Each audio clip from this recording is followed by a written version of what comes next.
Thanks for your patience, everybody. Can you hear me? I think not. Can you hear me?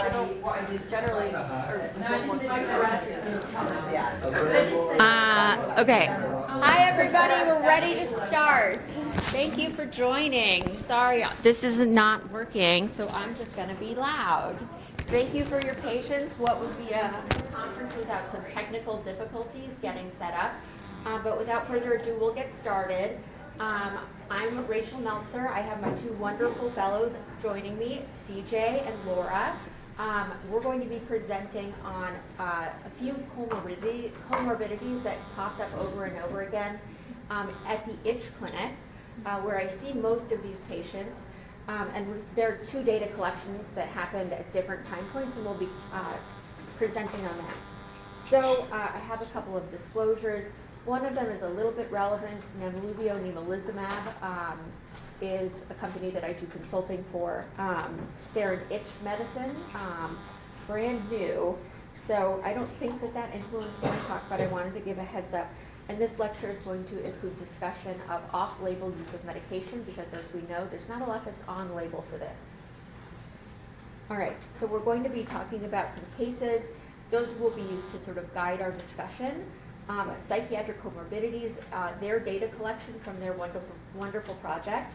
And they're going to be giving us a little bit more background on BFRBs and PTSD, BFRBs and ADHD.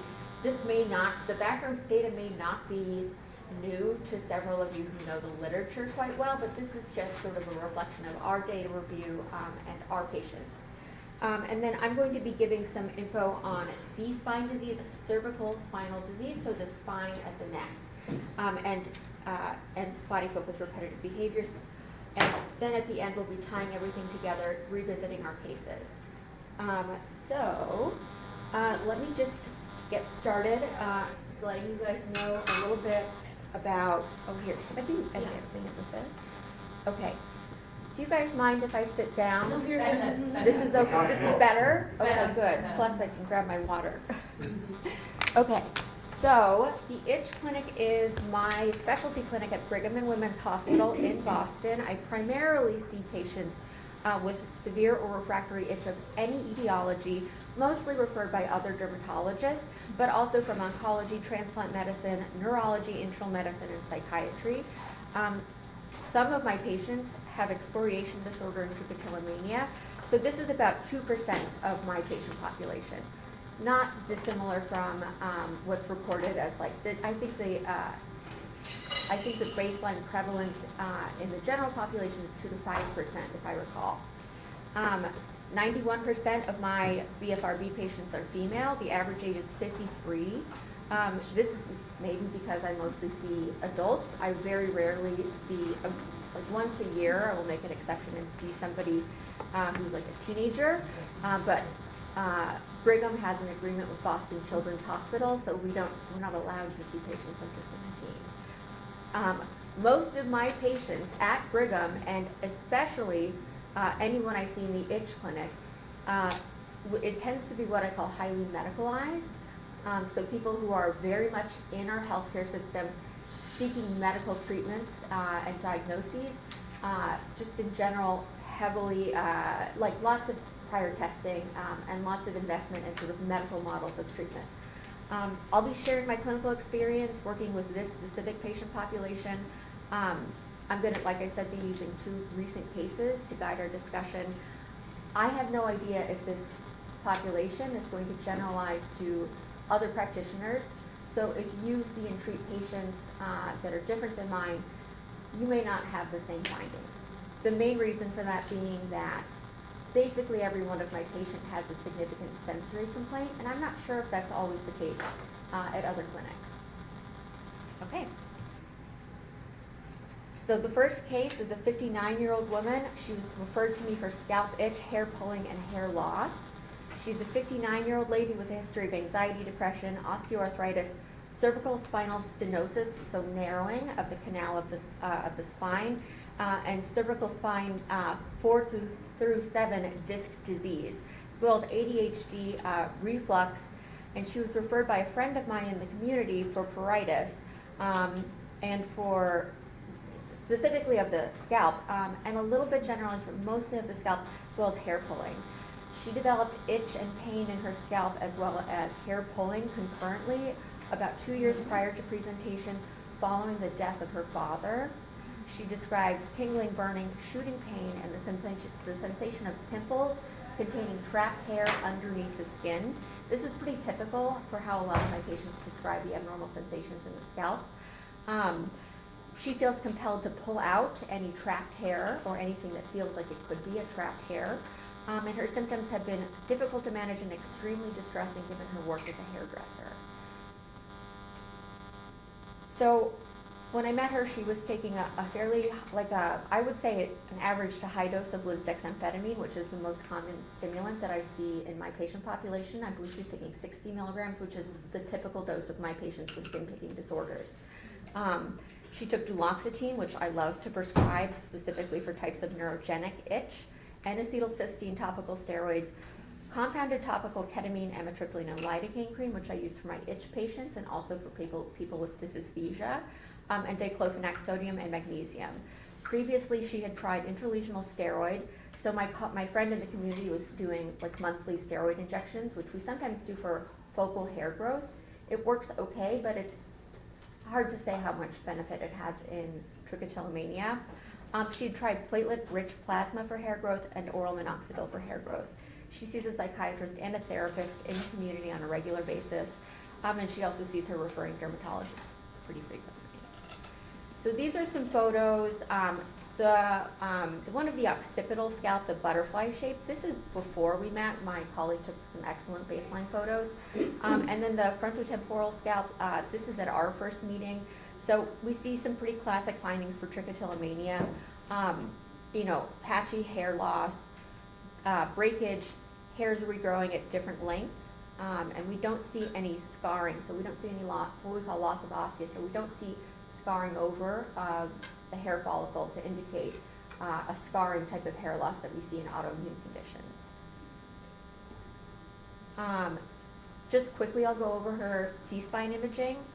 She has some degenerative changes, and as we talked about stenosis, some marked, mostly at C5 through C6, but also 4 and 5 and 6 and 7. So it's affecting not just the spinal canal itself, but also the facets. So there's foraminal narrowing. So the little hole where the nerves poke out between the bones as they exit the spine, that space is narrowing and has the potential to rub those nerves or compress those nerves. All right, so case 2, and forgive me if I sound repetitive, this is a 60-year-old woman with a history of depression, anxiety, ADHD, acne, sleep apnea, glaucoma, and fibromyalgia, referred for eczema and skin picking. She began picking the skin on her face and arms a couple of years ago following the illness and eventual death of her father. Her impulse to pick initially had no preceding sensory stimuli. However, over time her picking has become triggered by the sensation that her skin is somehow out of alignment, or that there are fragments of tissue trapped underneath the skin that need to be removed. She's extremely self-conscious about lesions on her face. This is a woman who takes great pride in her appearance. And this has impeded her from her search for a new job, so she remains unemployed for the past few years. No history of diagnosed PTSD, but she has a very significant history of childhood trauma and abuse. She's tried duloxetine, trazodone, N-acetylcysteine, mupirocin ointment for a topical antibiotic ointment, and she previously was on a high dose of Wellbutrin. I think it's 300, which is moderate high. And this was recently discontinued by her psychiatrist out of concern that it could be contributing to her skin picking. She has not tried anything specifically for the picking itself, but for major depressive disorder and anxiety, she's tried citalopram, fluoxetine, imipramine, quetiapine, risperidone, aripiprazole, mirtazapine, venlafaxine, bupropion, TMS, and intranasal S-ketamine. She sees a psychiatrist often, but not in talk therapy or behavioral therapy at the time that we met. These are her photos. So lower face was a common target for her, but her whole body, abdomen, the shoulders and upper arms were an extremely frequent target for her. And these are just some photos from our first couple of visits. She had actually very similar imaging of her C-spine.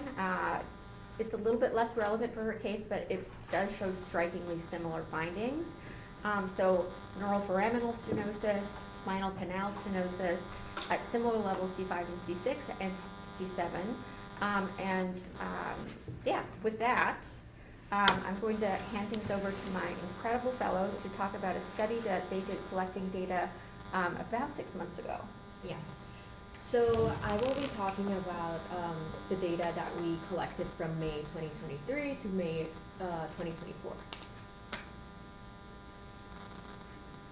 Yes, so in terms of gender distribution, we observed a predilection for females with only 2 male patients. The mean age was 50 years, but the ages in our cohort ranged from 22 to 67 years old.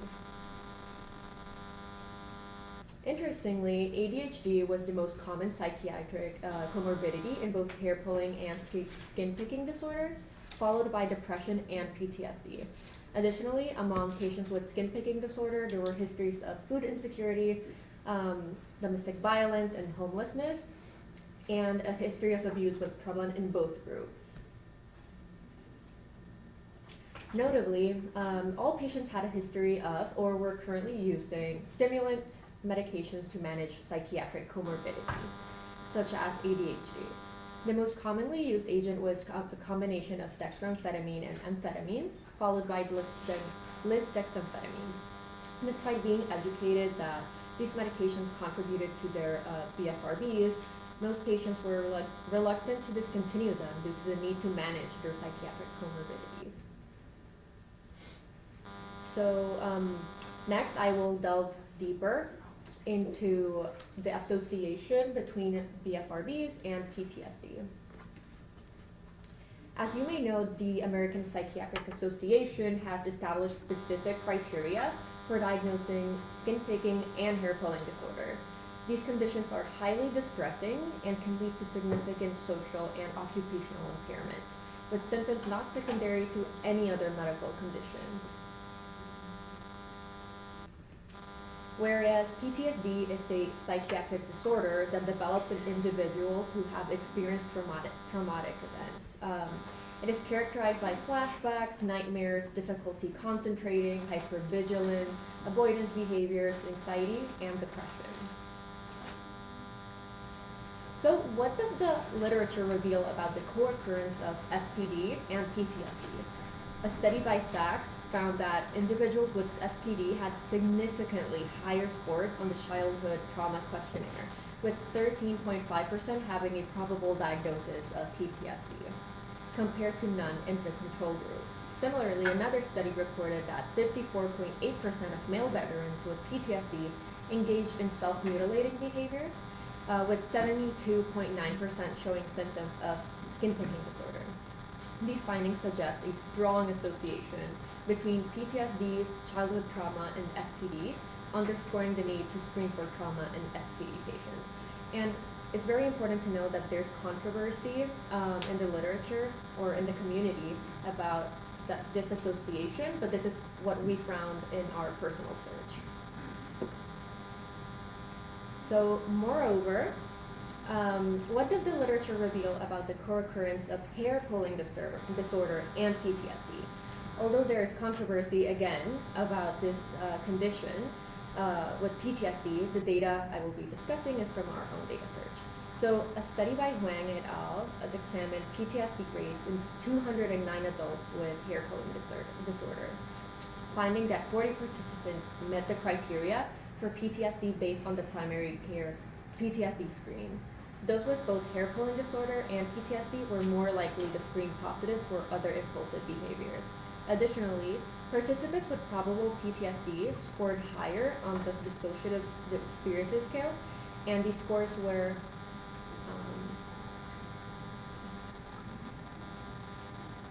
more likely to screen positive for, no worries. Sorry, we're having some difficulties over here with our notes.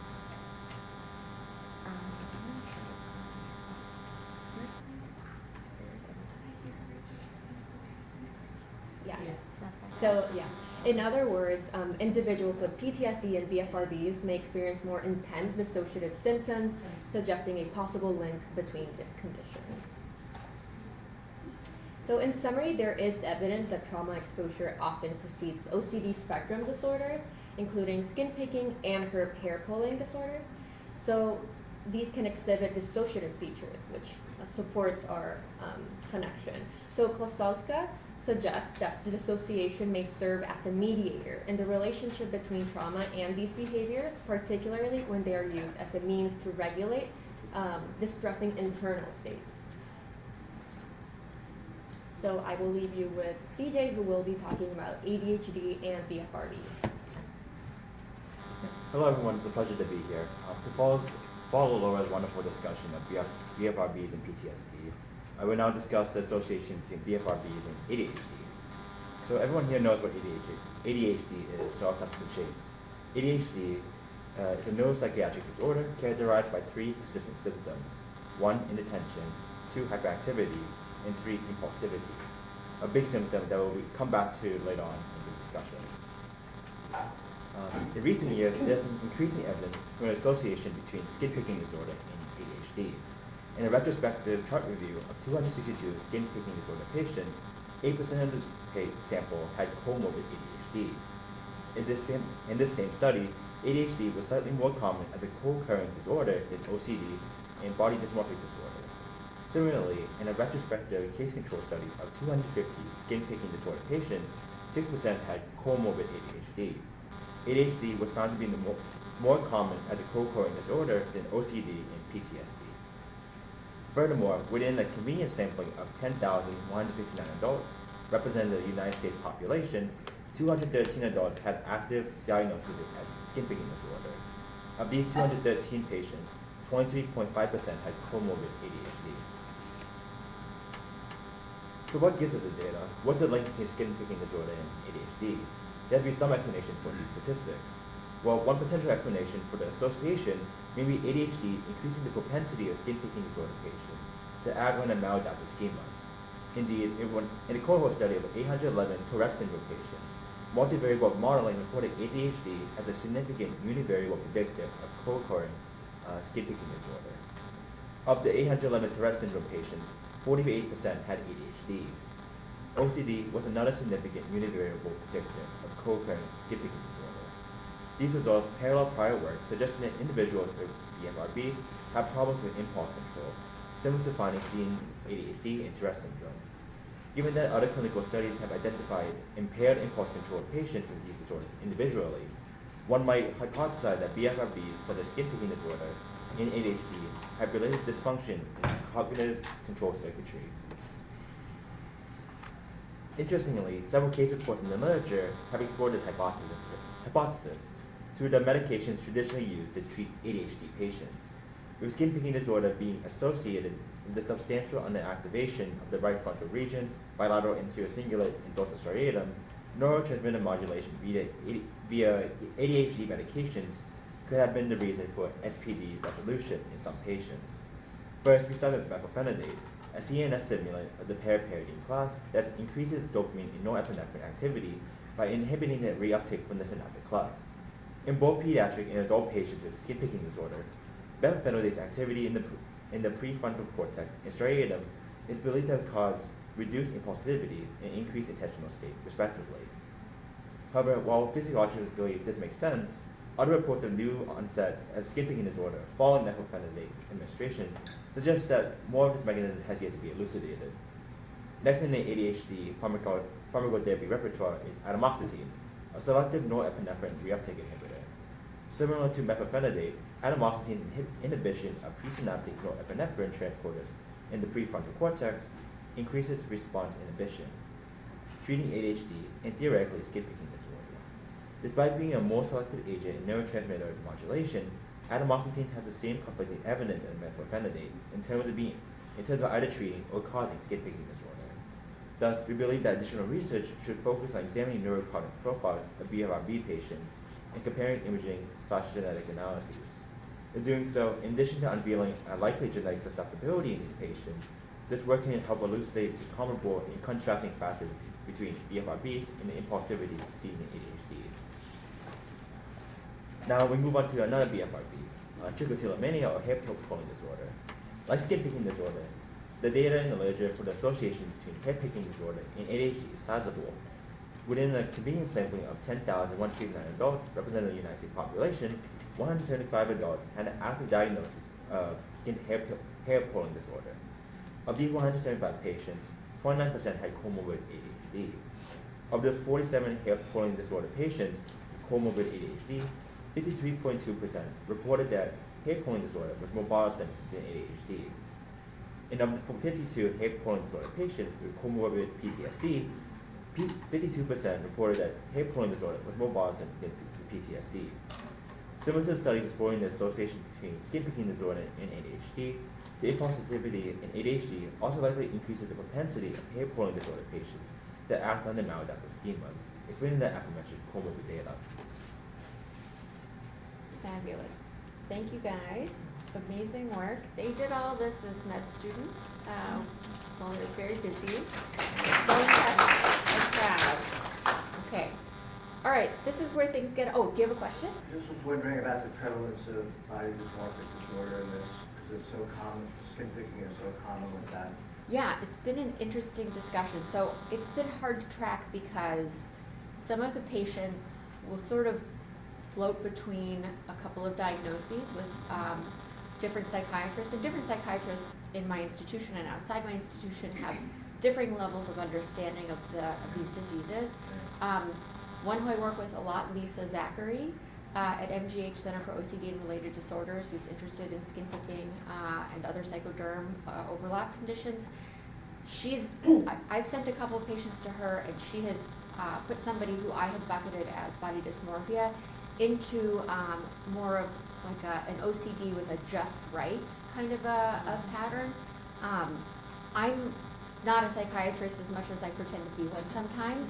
So for me, some of the nuance is a little bit lost. So I rely heavily on my colleagues in psychiatry to sort of like guide the diagnosis on that. It'd be useful to screen for that Yeah. for everybody. The list of comorbidities, the more I do this, I'm sort of new. This is my third year in clinical practice, so I'm still learning. My population is growing, so I'm learning a lot from my patients as I go along. And the comorbidities seem to cluster, as things often happen in medicine. You'll see 3 versions of a rare disease in 1 week, and you won't see it again for 5 years. I'm having sort of the same thing happen lately with certain types of scalp dysesthesia and brachioradial pruritus, which we'll talk about. Yeah.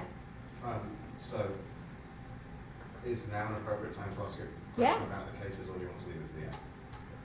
But now it's fine.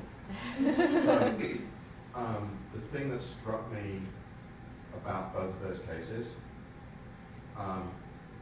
was I would expect 2 things for somebody in their late 50s, early 60s.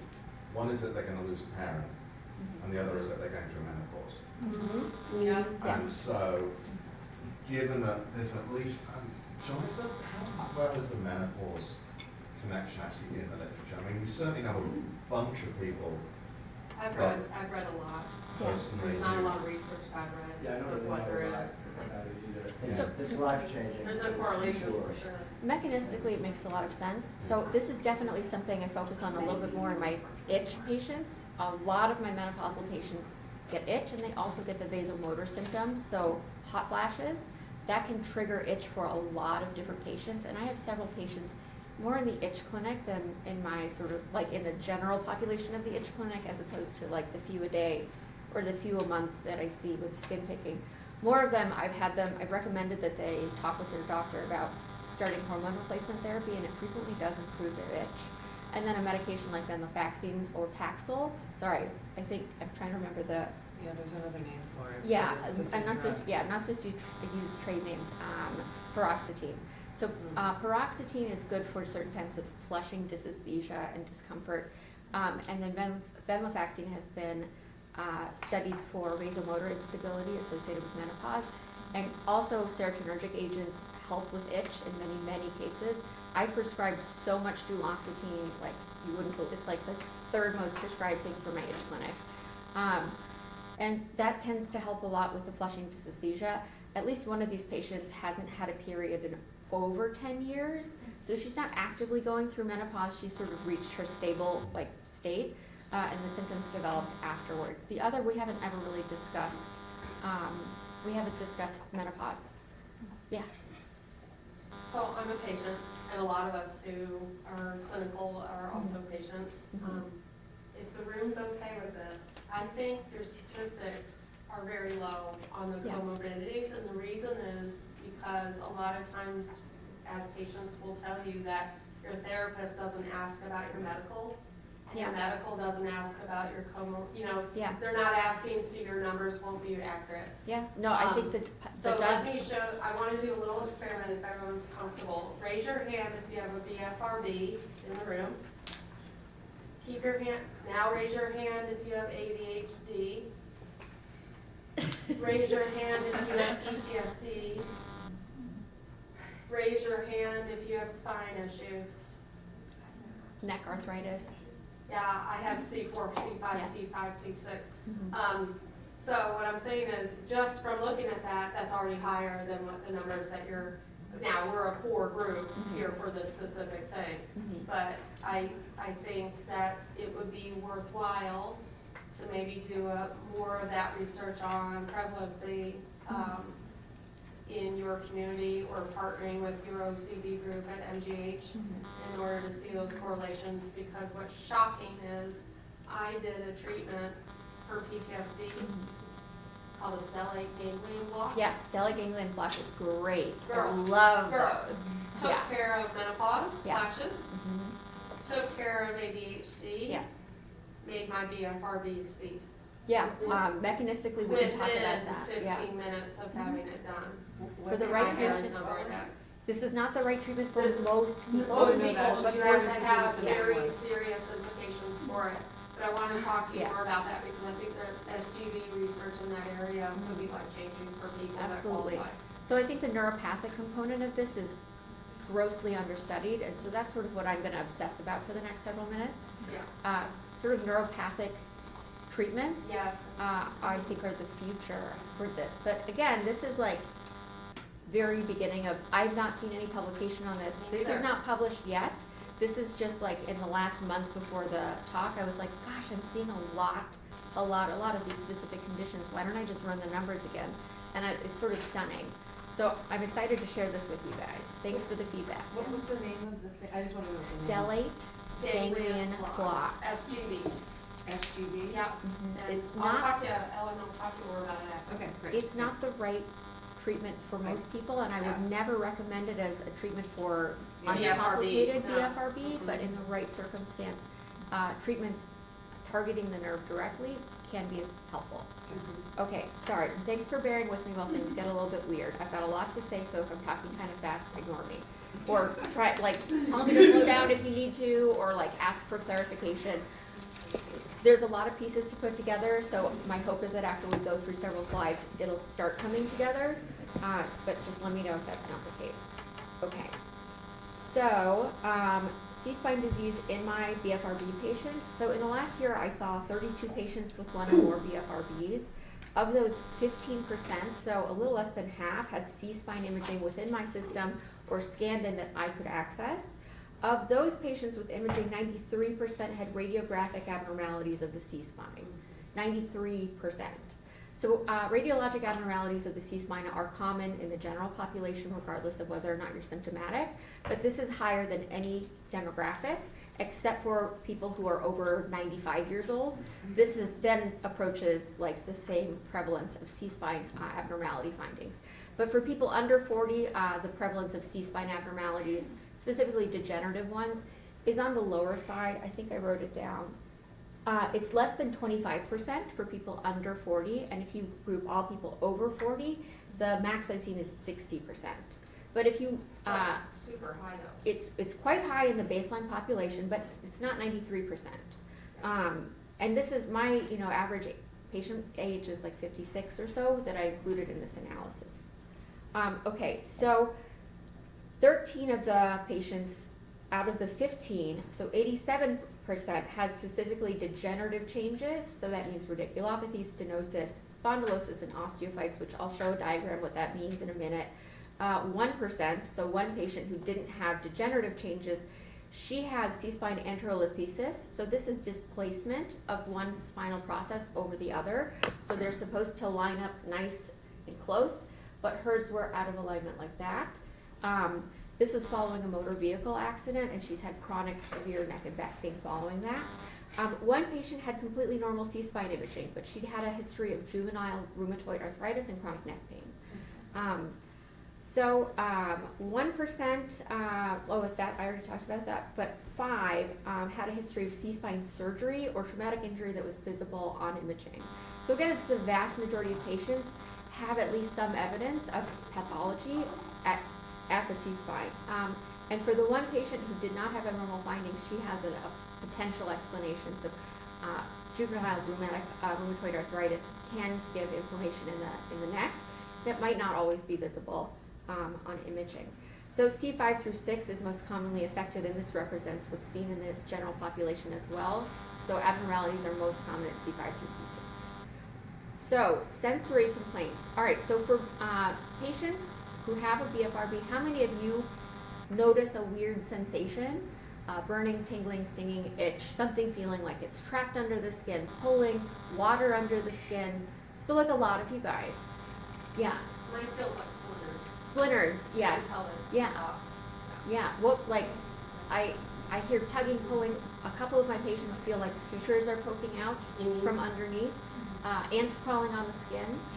The sensation that I've had so many patients referred to me for delusions of parasitosis, for this false belief of parasitic infestation, but it makes perfect sense because the sensor, like your itch alarm, your bug alarm is your itch sense, and the bug alarm gets broken when you break the wiring.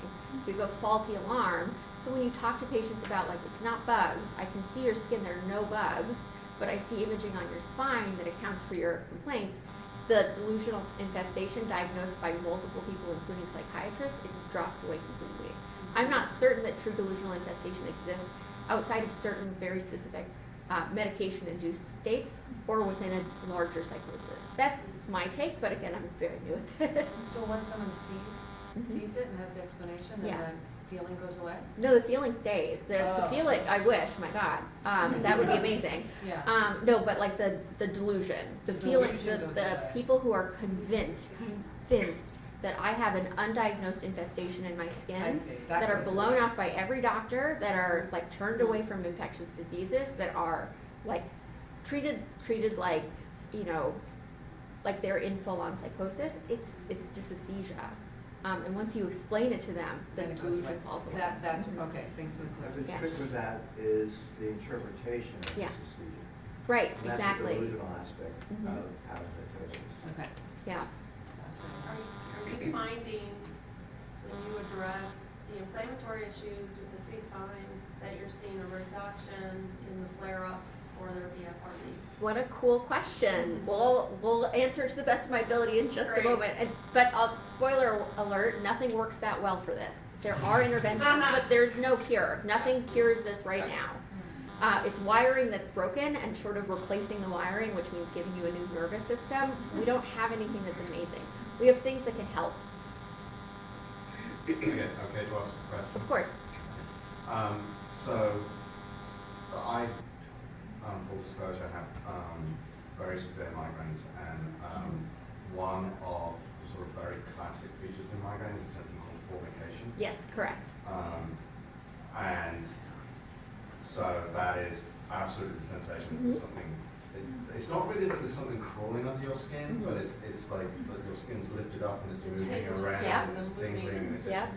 I itching. have an explanation for that feeling, by the way. And well, I was just raising this as a really good example of the issue of education and delusion, right? Because like if somebody when I first experienced that probably as a young kid hadn't told me, oh, this is normal in migraine, Yeah. I would be convinced that there was something crawling around in my skin. Right. That's what it feels like. And so just to speak Yeah. to in many ways actually a related condition on the neurology. Oh yeah.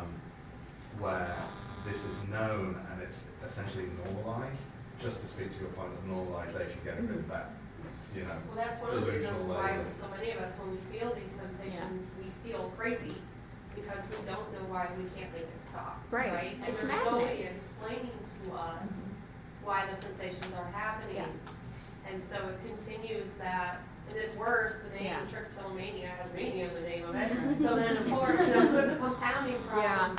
This is the first time I've ever been in a room where you're talking about the correlation here, and it's amazing. Oh, great, I'm so glad. No, I'm excited. Yeah. This is obviously brand new. This data is 1 month old, not Yeah. even, so, And it's very much like akathisia, what you're Yeah, describing. yeah. You can have that with medication, Yeah.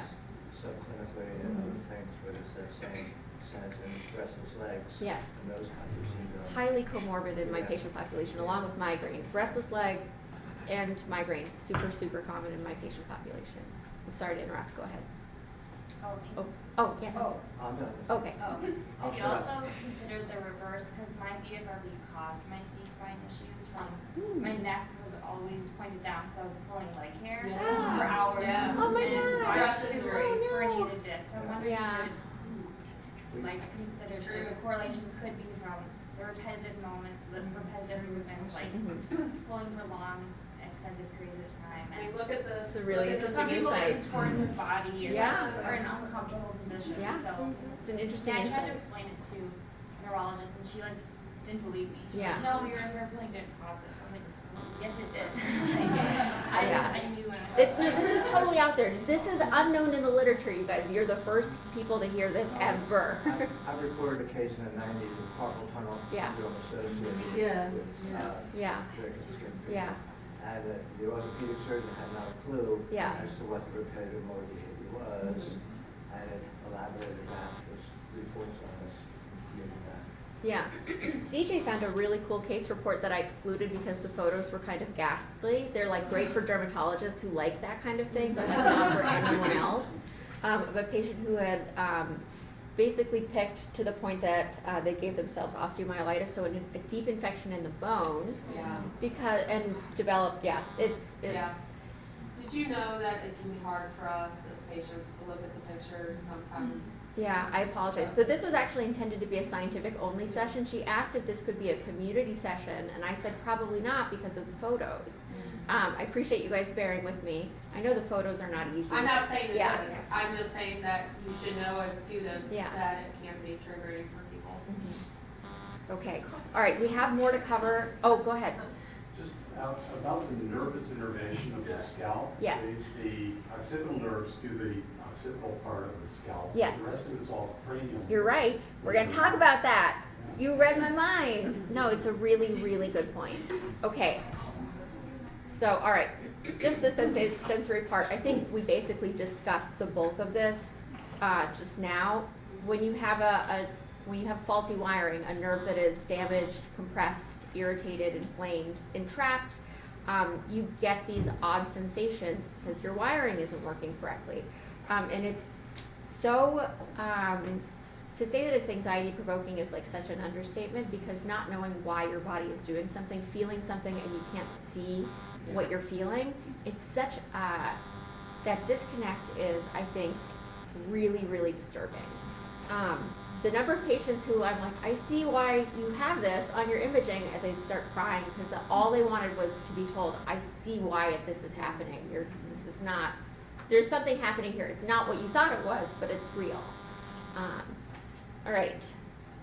So, C-spine anatomy, hooray! So C-spine is basically all the vertebrae that start right at the end of your skull. And it goes down to C7, and all of the nerves that directly innervate from the back of the scalp down to like the arms basically and through the shoulders, those nerves all originate at the C-spine. It's a little, the anatomy is complex, and then there are very narrow little windows where the nerves have to pass through. And our spines were not designed to be upright for 60 to 80 years, so they break down. A spinal column is designed to be horizontal, and not also designed to necessarily live as long as we live now. And so degenerative changes are almost inevitable. If you're lucky to live long enough, eventually you'll have changes in your spine.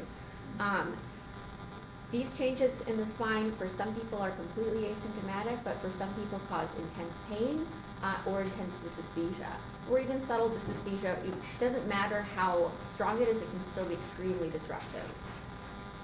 Okay, and so these are dermatomes. So whoever just commented in the back, you exactly knew what we were talking about. So this is interesting because the cervical spine innervates the occipital scalp, so this back part.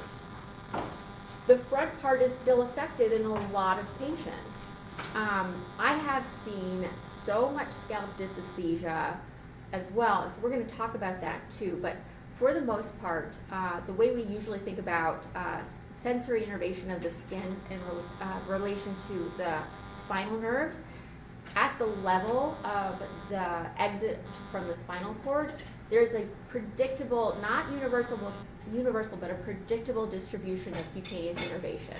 And that you can see this clearly here with the dermatome map. So this sort of green color at the top is the typical distribution. You can have overlapping innervation, like minor differences in this are extremely common. There's not a universal one that applies to everybody, but it is pretty predictable. And then if you get compression, inflammation, injury, tension, entrapment at any of these points, you typically have an affected dermatome. So it stays close to that dermatome. It can generalize, but pretty frequently it correlates. So let's talk about, and I'm sorry, there are a couple of graphic photos coming up. I apologize in advance. I'll try and give you guys a heads up before I advance the slide if you'd like to look away. All right, so brachioradial pruritus is an underdiagnosed condition of severe intense itch, burning, usually of the arms, shoulders, upper back, neck, and once in a while my patients will have the back of their scalp is involved as well. The Back of the scalp. back of the scalp. Okay, like a little circular area in the back of the scalp, It's- or the whole thing? So Asking for a friend. we'll get there. Okay. For the causes that we understand in dermatology of this are C-spine disease specifically, as well as chronic UV exposure. You need one or the other or both. And symptoms correspond basically with this like compression level in most of my patients. Okay, we're going to show some graphic photos. So if you're disturbed by skin ulcerations or picking time to look away. So these are some patients with brachioradial pruritus. This is actually, so the patient all the way on the left is actually my patient. He's quite a lot improved with treatment, but this is the last time I saw him. So the extent of dysesthesia and excoriation it's a lot. That patient, so he has extensive degenerative changes of his spine, but he also had traumatic injury during his time in the military of his C-spine, and he's had some instrumentation. So he's got very abnormal anatomy in his C-spine. If he didn't do those, is it visible if someone didn't itch? I'm not, sorry. So are those red spots Yes. because of the itching or because Correct. of, okay. So if someone didn't touch it, you wouldn't see it? If I could put him in mittens 24/7, he would have nothing on him. That's my question, you answered that, thank you. All right. So scalp dysesthesia. All right, it was already pointed out that only the back of the scalp is innervated by the cervical spine. The rest of the scalp is innervated by facial nerves, cranial nerves. So the thought process behind scalp dysesthesia, which involves more of the scalp, it tends to be ill-defined. The most frequent areas that my patients have scalp dysesthesia is the crown, frontal scalp a little bit, and then occipital scalp can be involved. The very, very back of the hairline is very frequently involved for my patients. So itch, pain, zapping, burning, and then, like I said, diffusely over the entire scalp. If there's a very clear distribution, that's actually a good sign because we can do an intervention to treat that specific nerve, but that's almost never the case. Like we were talking about, the affected areas outside the levels of C-spine that are typically found in the literature to, of course, like to be highly overrepresented in patients with scalp dysesthesia. So what would it cause that? just briefly, this is a paper that I came across not that long ago, sort of talking about it. So they had similar numbers to me. So they had a retrospective review of 15 women with scalp dysesthesia. 14 of them had cervical spine disease confirmed by imaging. In most cases involved disc disease in the lower spine, C-spine, below the levels of the scalp dermatomes. And the suspected etiology is chronic tension on the scalp, aponeurosis, causing associated neuropraxia. What that means is the deep tissue and muscle under the scalp can be put under chronic tension if you have neck arthritis. And what that can do, neuropraxia means micro tears of the very superficial tips of the nerves that are innervating the top layers of the skin. And so this explains why a lot of my patients will say, it feels like there's a film covering my scalp. I feel like I can't ever get it clean. I touch it and it feels like there's something in the way. I don't know if you guys have ever experienced that. Go ahead. Did you see, or has anyone felt this maybe, I can't say it. No, that's okay. Dysesthesia. Yeah. I had very bad levels of that while I had very bad COVID and C-spine issues. It actually made my C-spine issues worse. Interesting. And I saw the correlation with my sensations Yeah. for my BFRB tied to that as well. Yeah. And when I could get the dysesthesia, the burning feeling shooting down my spine and my Yeah. arms and legs when I had COVID at the worst. Yeah. When I finally got that under control, I saw other issues lessening too. And so that's why I'm asking the questions around inflammation related to that. Yeah. So I mean, like, inflammation is a vague thing. I know. It is hard to quantify without, we can get into very specific blood testing. Yeah. We can do like highly sensitive imaging that's like not commercially available.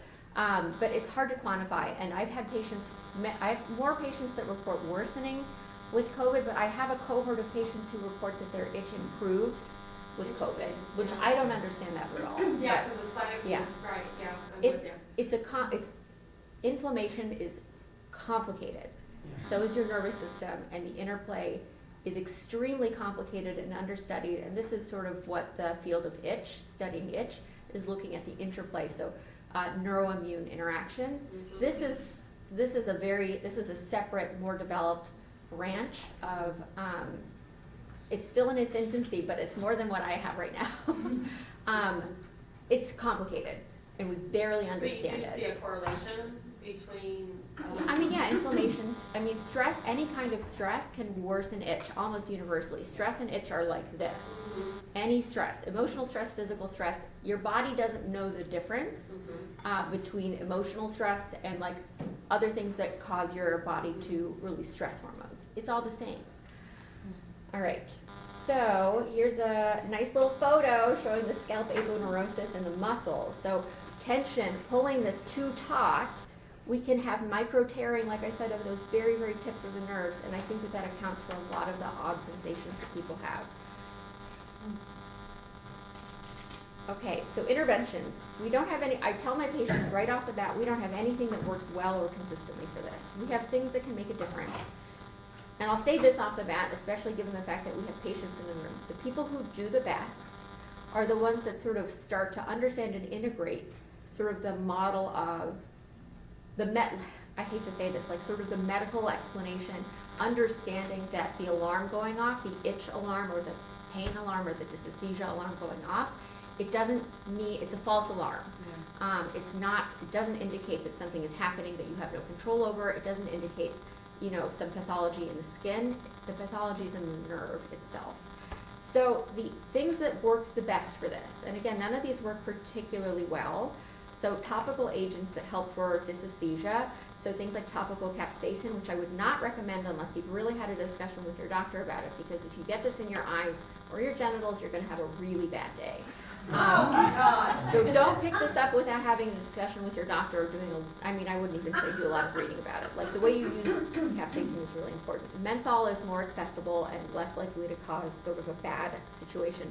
I use a lot of pramoxine lotion. This is available over the counter as Sarna Sensitive or CeraVe Itch Lotion. It's a white bottle with red label on it. and I do a compounded gabapentin solution.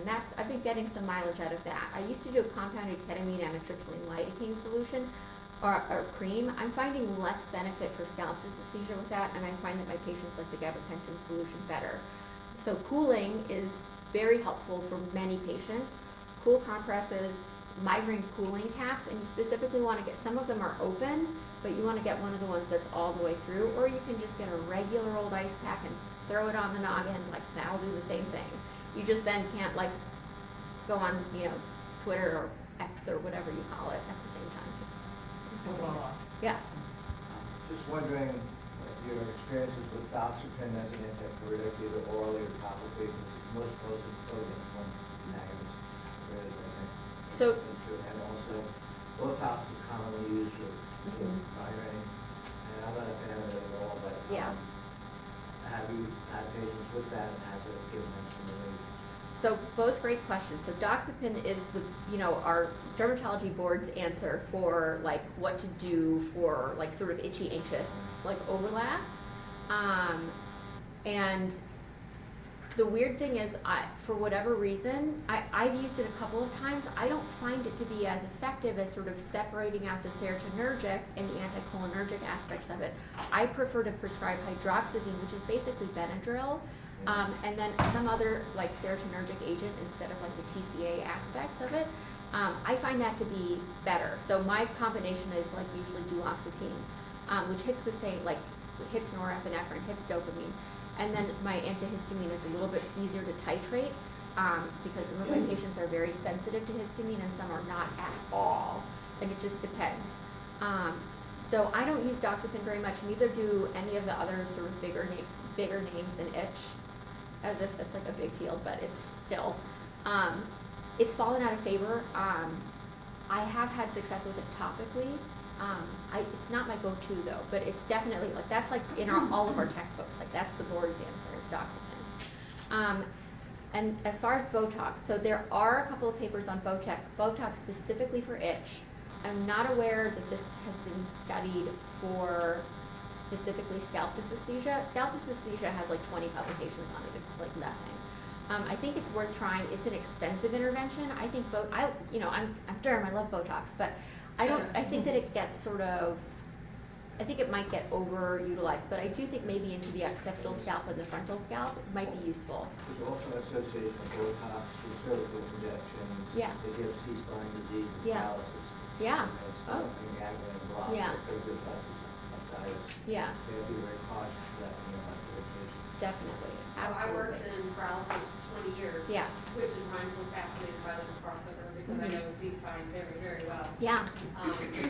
And he's spot on what he just said. Are we running over? I'm so sorry. We are Oh, I'm not. not. Oh, okay, we're good. Sorry, people are leaving. Maybe I'm just boring. Okay, sorry. Go ahead. No, so I worked in the paralysis world Yeah. with both congenital spine bifida and trauma-induced paralysis. Okay. And what's really interesting is gabapentin is handed out like Yeah. Tic Tacs in that I actually community. love gabapentin. I think it's great. No, I don't, because That's fine. I had up to 12 a day when I was Yeah. at my worst. Yeah. And what you see in that community is a lot of, Dull people. you see a lot of, gabapentin increases impulsivity. Oh, interesting. Okay. Not in the sense of ADHD medication, how it's a stimulant, but Okay. it's almost like, given the level you can get to, it can make you loopy. Yes, And then definitely. the loopy causes you to have less inhibition. Yeah. And when you have less inhibition, some of this other stuff that we all have can get out of hand pretty quickly. Okay. Right? So it's really interesting to me to see the crossover. And the secondary thing is when you're in a C-spine, you get into the opiate issues. And I see that That's a driving completely a other lot of this discussion. BFRB problem Yes. as well. The combination of, especially if you have high dose stimulant Yes, and opioid on board, yes. the number of BFRBs and also delusional infestation cases that cause, it's huge cause. Yeah, and there's the brain injury function that Mhm. also goes with Yeah. paralysis so it's a really complicated, like you said, like inflammation, but I see a lot of skin thinking in the paralysis community. Yes. And that's very problematic because of their issues with pressure sores and sepsis and things like that too. Yeah. So, No, it can be more very to basic. say. Yeah. Yeah, No, like I said, this is brand new. yeah. This is not reported on previously. Like, I don't have a lot of literature to like fall back on other than me extrapolating from like the scalp dysesthesia and brachioraditis and also something called trigeminal trophic syndrome as well, where we can get extensive picking. That's from a facial nerve issue. All right, we have a few more slides. I'm gonna try and get through this. I apologize. So a couple of other things to mention. I actually really do like gabapentinoids, pregabalin and gabapentin, and I like giving people not a standing dose, but giving it to have on hand for a flare. I like the flexible dosing of gabapentin, and yeah, high doses are sometimes needed. Some people take less than my cat takes before the vet. It's just what everyone tolerates. It's totally fine. It's a tolerant, yeah. Yeah, exactly. Um, Okay, sorry, I'm gonna keep going. I'm so sorry. Your problem. comments are very interesting. I really want to get through my slide. I'm sorry. Okay, physical therapy combined with gabapentinoids or duloxetine is sort of our best bet right now. So specifically for range of motion, it seems there's a little bit of data for this, and my patients are doing really well with this. I have a couple of patients who've done really well with the combination of physical therapy, duloxetine, and then also habit reversal training or ACT. Nerve blocks can be helpful, as we've discussed, but it's hard to get people to do a broader one. I have people in pain medicine that I refer to who will do it if there's a clear distribution, and I have people who will do like a stellate ganglion block for certain conditions. But this is really hard to get for like a more generalized thing. There was one paper that came out within the last year showing 2 cases who improved with bilateral greater occipital nerve block. So that's injecting into the little foramen, the little holes where the nerves come out at the back of the spine. I think that there's promise in that. I'm trying to get someone to teach me how to do it so I can try it on my patients. It's a little scary for a dermatologist that's a little further inside than I usually go, but I'm willing to try. Sorry, go ahead. Speaking as an anesthesiologist. Oh, you're an anesthesiologist! Oh my God! They're so serious, not the stellate. The stellate takes a fair amount of practice. Yes. And it's Ultrasound done, guidance. yeah, well, it's either ultrasound or x-ray, or we used to do them blindly. Yeah. Yeah. This C7 tumor plugs injecting right next to it. But their, the occipital block is so benign Yeah. that I really. Will you teach me how to do it? Are you in Boston? No, that's awesome. But they audit your people ought to be able to teach how to do it. Yeah. I'm sorry, say that again? Your people, the people you work with, Yeah. ought to be able to teach you how to do it. Yeah, no, so I just haven't been, my other itch stuff takes up a lot of my time, so I haven't been able to It's learn. done with surface landmarks. Yeah. And all you need to do is inject them generally. Yeah, I do have one patient who is certain she got worse after, but she has extremely complex anatomy, PRE1 malformation, status post high brain decompression, and like a lot of C-spine surgery. She's certain she had like an occipital nerve block, and she swears it made things worse. But it's hard to say. So I get a little nervous about it, which is why I'm like not just like, all right, let's try it. Like I know my anatomy. Like I'm just nervous. When you're starting, you do small needles and big volumes. Yeah. Oh, I love that. Okay, great. We'll have to chat after. Okay. Before you wrap up, Yes. there's so many people who obviously are super interested in this. I'm Great. wondering if we could trade contact information for your future studies or things like that, because I think a lot of willing people in the room right now that would be love to collaborate or I'll talk with participate. Lammy about it, about potential recruitment and that sort of thing. Right now, I have no capacity to start any new projects. I'm completely overwhelmed. I have nothing That's okay, I available. just want a list, But- I want a list to go around so you can have. Yeah, no, I mean I think that would be wonderful. Right, like I said, right now, don't have a lot of availability for that. But I'm hoping, my hope is that I can get a more consistent funding to have a fellow more for this side of things. Right now, my incoming fellow is mostly focused on the itch and immune side of things. One quick question, how long does the nerve block last? Let's talk to the anesthesiologist about this. Sorry to put you on the spot. What's the question? Oh, how long does a nerve block last? It It depends, right? Yes. Yeah. depends on which drug you use. Yeah. Yes. But that only by a matter of hours. Yeah. The longest acting local anesthetic will last in that area probably 3 to 12 hours. Yeah. But the effects in chronic pain syndromes last for, like, you do a stellate ganglion block, Yeah. frequently it lasts for a week before you have to come back and do another one if you need a second one. Yeah. No, I did bilateral SGD, and mine, you know, obviously it's for different reasons. Chronic pain is different than PTSD, but mine, I don't think I'll need to go back for more than a year. And when my Great. C-spine was the worst, I had 4 epidurals, Yeah. and they wore off after 8 months. So there's a difference, like, That's a steroid versus a local. Right. it's It's a little big different. different, but it's depending also on why you're using it, right? So, laminectomy infusion is a tempting option. A lot of patients ask, should we do surgery for this? And my answer is, please don't. Unless you have other reasons to do the surgery, because I think that anytime there's instrumentation in this area, you risk worsening the problem. I do have one patient who recently had it done for pain, and I think it's possible that his brachial rate, like, he basically developed a picking disease on his forearms. I have a feeling his forearms are gonna get better because he got a lot of symptomatic relief from pain after decompression. Okay, guys, we gotta get through the cases because I have some photos I wanna show you. Heads up, more photos from before are coming up. The case one, the 59-year-old lady with both trichotillomania and dermatillomania. So I've only known her for about 4 or 5 months at this point. Her scalp dysesthesia remains really challenging to control.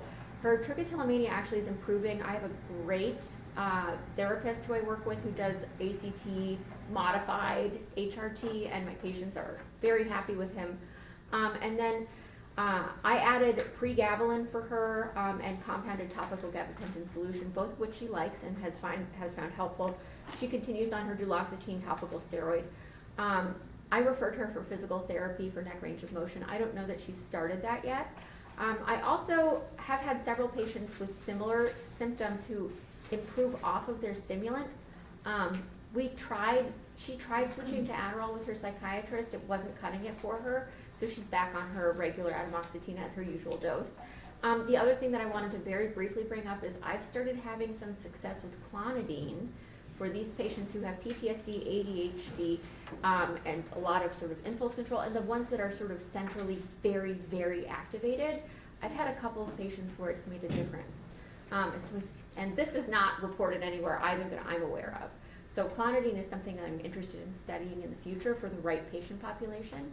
I think if depression is a big part of your symptoms, maybe it won't be the right choice, but the very activated, hyperactive, on stimulants, like go-getter, like ladies who are all like very, very hypervigilant centrally, and have these comorbidities, I think it might be worth a try. Again, not a psychiatrist, even though I think I am sometimes. It can be very effective for autonomic anxiety. Yeah. Clonidine, Yes. if the patients tolerate it. Yes.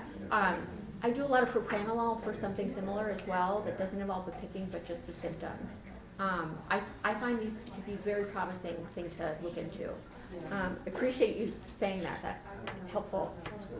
So an update on her photos. So this was before she and I met.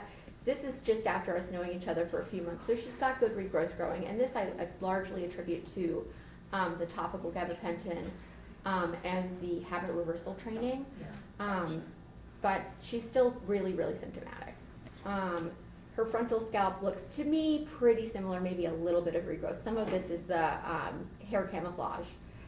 And then case 2, she did great on memantine, NMDA receptor antagonist, which is interesting because actually ketamine is considered a promising area of study for itch research. So I think that this is potentially useful. But the memantine for her has been incredibly helpful. It didn't get us all the way there. The addition of clonidine and aripiprazole got her clear, completely clear. She's still struggling with a lot of mood issues. She's not out of the woods, but her picking is to the point where she's looking for work. Awesome. Yeah. So in closing, in the itch clinic at least, and again, it seems like this might generalize, BFRBs always pretty much have an associated sensory disturbance. ADHD is highly comorbid. Some medications exacerbate BFRBs in some patients, but in some patients, a low dose of a stimulant seems to make it better.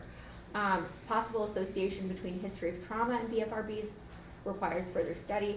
Very common in the itch clinic, death of a loved one, family stress, domestic abuse, sexual assault are common triggers.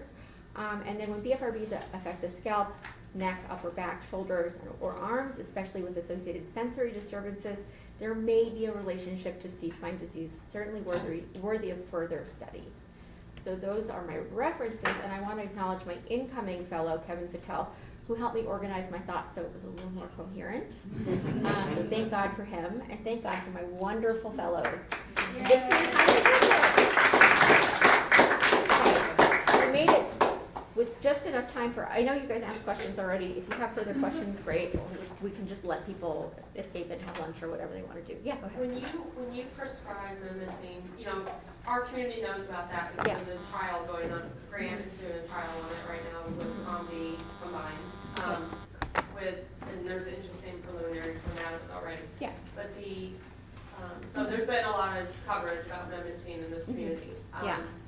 When you prescribe it though, because it's off label, it's currently not on label. I've never had it not covered. It's That's very what I was gonna affordable. ask. It's always covered. And so the problem, I don't even know what it costs off label. You can You use have to pay out of GoodRx. pocket. So if you have the GoodRx Yeah. app on your phone, you can look up the cost for coupons. It's usually under $50, like Okay, good. at worst.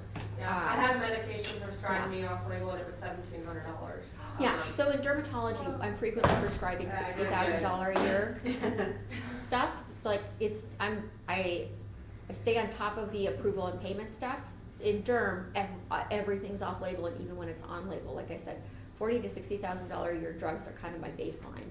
Memantine is small potatoes. It's affordable and accessible to most of my patients, even the ones on It's good to know disability. because if it is passing in the clinical study, right, once they get the efficacy, it's still a long way to go for the coverage to be on label. I wouldn't expect approval for it at any point. Right, yeah. It's right. probably never going to be approved, unfortunately. I understand that. There's a nice double-blind trial of memantine with triglyceride. Right, I saw in JAMA Psychiatry from like a few years ago. Great trial. As soon as I read that, I was like, great, let's try it. Well, I have a colleague and a really close friend who's a neuropsychiatrist, and after discussing it with him, I started prescribing it. So, okay. Any other questions? Should I let you guys go? It's interesting the link between trauma and trichotillomania. Yeah. Like, you said it was like controversial. Like, I think of the first session, like 101, did they say it was like a myth that BFRBs are not caused by trauma? But they can be. They can be, It's they're not interesting 'cause, like, always. you might see it differently in practice. They say it's a myth, right? But it doesn't mean that you will, just because you've had trauma doesn't mean you'll develop a Right. BFRB. But if you have trauma, you might have a BFRB because it's self-soothing. Yeah. Yeah, So I think don't that discount I think trauma. I Yeah. will say morbidity there, but the point is just that, if you have a BFRB, you don't necessarily have trauma. Right. Yeah, Yeah. I will That's say what that I'm I feel in this organization, and I've worked on the national board director for child-based disability, I've served them too, that anytime you have parents involved and there's a discussion of childhood trauma, there's sensitivity goes Yeah. through the roof. Right. And so it becomes this topic, and Ellen, Yeah, I know, it's very But- loaded. it's a very loaded, sensitive topic, Yeah. and so because it causes explosive conversations, a lot of times organizations will avoid it entirely. Yeah. That doesn't mean that there's not correlation. No, in my clinic, But it's it like, also means it's a very hard area to address. yeah, in my clinic, it's basically everybody except for like, I have acne pickers. Like they're their own thing. That's Yeah. like a different phenotype entirely. So like Yeah. young women with like picking at their acne only and nothing else, Yes. totally different. Yeah. So, I wasn't going to raise this because I thought this might be something more to talk about in private, but I think it's really affecting this conversation. So, for those of you who don't know me, my name's Joe Garner. Aside from playing with mice, I'm also a biostatistician. Oh, great. I used to be too. I forgot all of it. It's gone. There's a really, really important phenomenon that I think is really at play here called Bergson's bias. Interesting. And Bergson's bias, a really good way of explaining this is if you bias your population that you're looking at, it creates spurious correlations within Yeah. that population. So, So if you So- tell them it's a myth, it can cause a bias? no, so here's a good example. So, if I just look at the general population, right, there is no correlation between talent and being good looking. If I was to only sample Hollywood actors, Yeah. there would be a correlation. Right. And so the issue is when you're talking about people who are so severely itchy that they are actually winding up and Yeah. like I love what you're talking about. I think everything you're saying is just amazing. Oh, thank It's you. great. Like believe you me, we on the SAB have been looking for a savvy dermatologist for Ah. the longest time. So, but when you're talking about a population who is getting to this kind of clinic, they're so highly selective. Yes. Yes. It's impossible to get into my clinic. And I She can said tell you. highly medicalized. Right. That's Yes. the Right, word. Yeah. and so it's very, very classic phenomenon that we really worry about when we're looking at comorbidities coming out of highly selective clinics Mhm. is this Bergson's biasing. And actually, you know, Wikipedia is a great place to start, but follow the references. But actually, Wikipedia's explanation of Bergson's bias Mhm. is really, really good. Yeah. Oh yeah, I have no illusion that my patients are at all representative of like, and I said this at the beginning, Yeah, I yeah, do yeah. not think that any of, like, I don't know how generalizable this is at all. This is a group of people that is very much in the healthcare system and very determined to, they're sicker, they have more resources, they're more curious about the causes of their disease, and they just have more going on. For somebody with like easy to control disease in the community, they'll never get into my Right. clinic, ever. And the point of the clinic is that they don't, because I have like, I like the sick ones. This group knows Yeah. that, okay, if I have a BFRB and Yeah. ADHD is different, my triggers are different than BFRB and autism Mhm. or PTSD. Like, Yeah. we all know, but the problem is some of us have such specific mindsets because of our own lived experience Yeah. that it's hard to embrace the concept Yeah. that possibly there's this over here too, Mhm. because our world is so defined by our own experience. Yeah. So there's, again, it can be inflammatory to talk Yeah. about different ideas as well. Thanks for your attention. Okay, I have my question for a friend, which is my daughter. Yes. So, and she's 21, and she still has this. Good, the back there. And she says it's and we've been to the dermatologist, Yeah. we've been to the neurologist, they Yeah. did the Block. block. Oh, they did? And that's when they injected a panic attack. Yeah. I like thought of I just think you're as likely to injure as anything else. I don't know. So it's likely to cut the scalp. I'm about to go, so I This is, just want to make I think it might be Sorry, I didn't mean to interrupt. I'm really sorry. She said even when just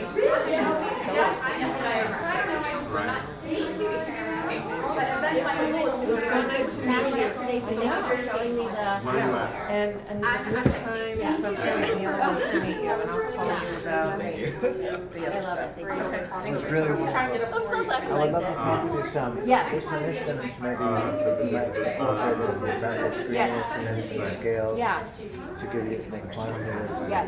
benefits. Appreciate it, yeah, thank you. Oh my God. Great. Yes. Everything's been ruled out, and maybe I'll ask to see you. I was very. Or you talk to them. Yeah, definitely. Like, this is the center that I run on the section of. Having somebody who knows this information. This is the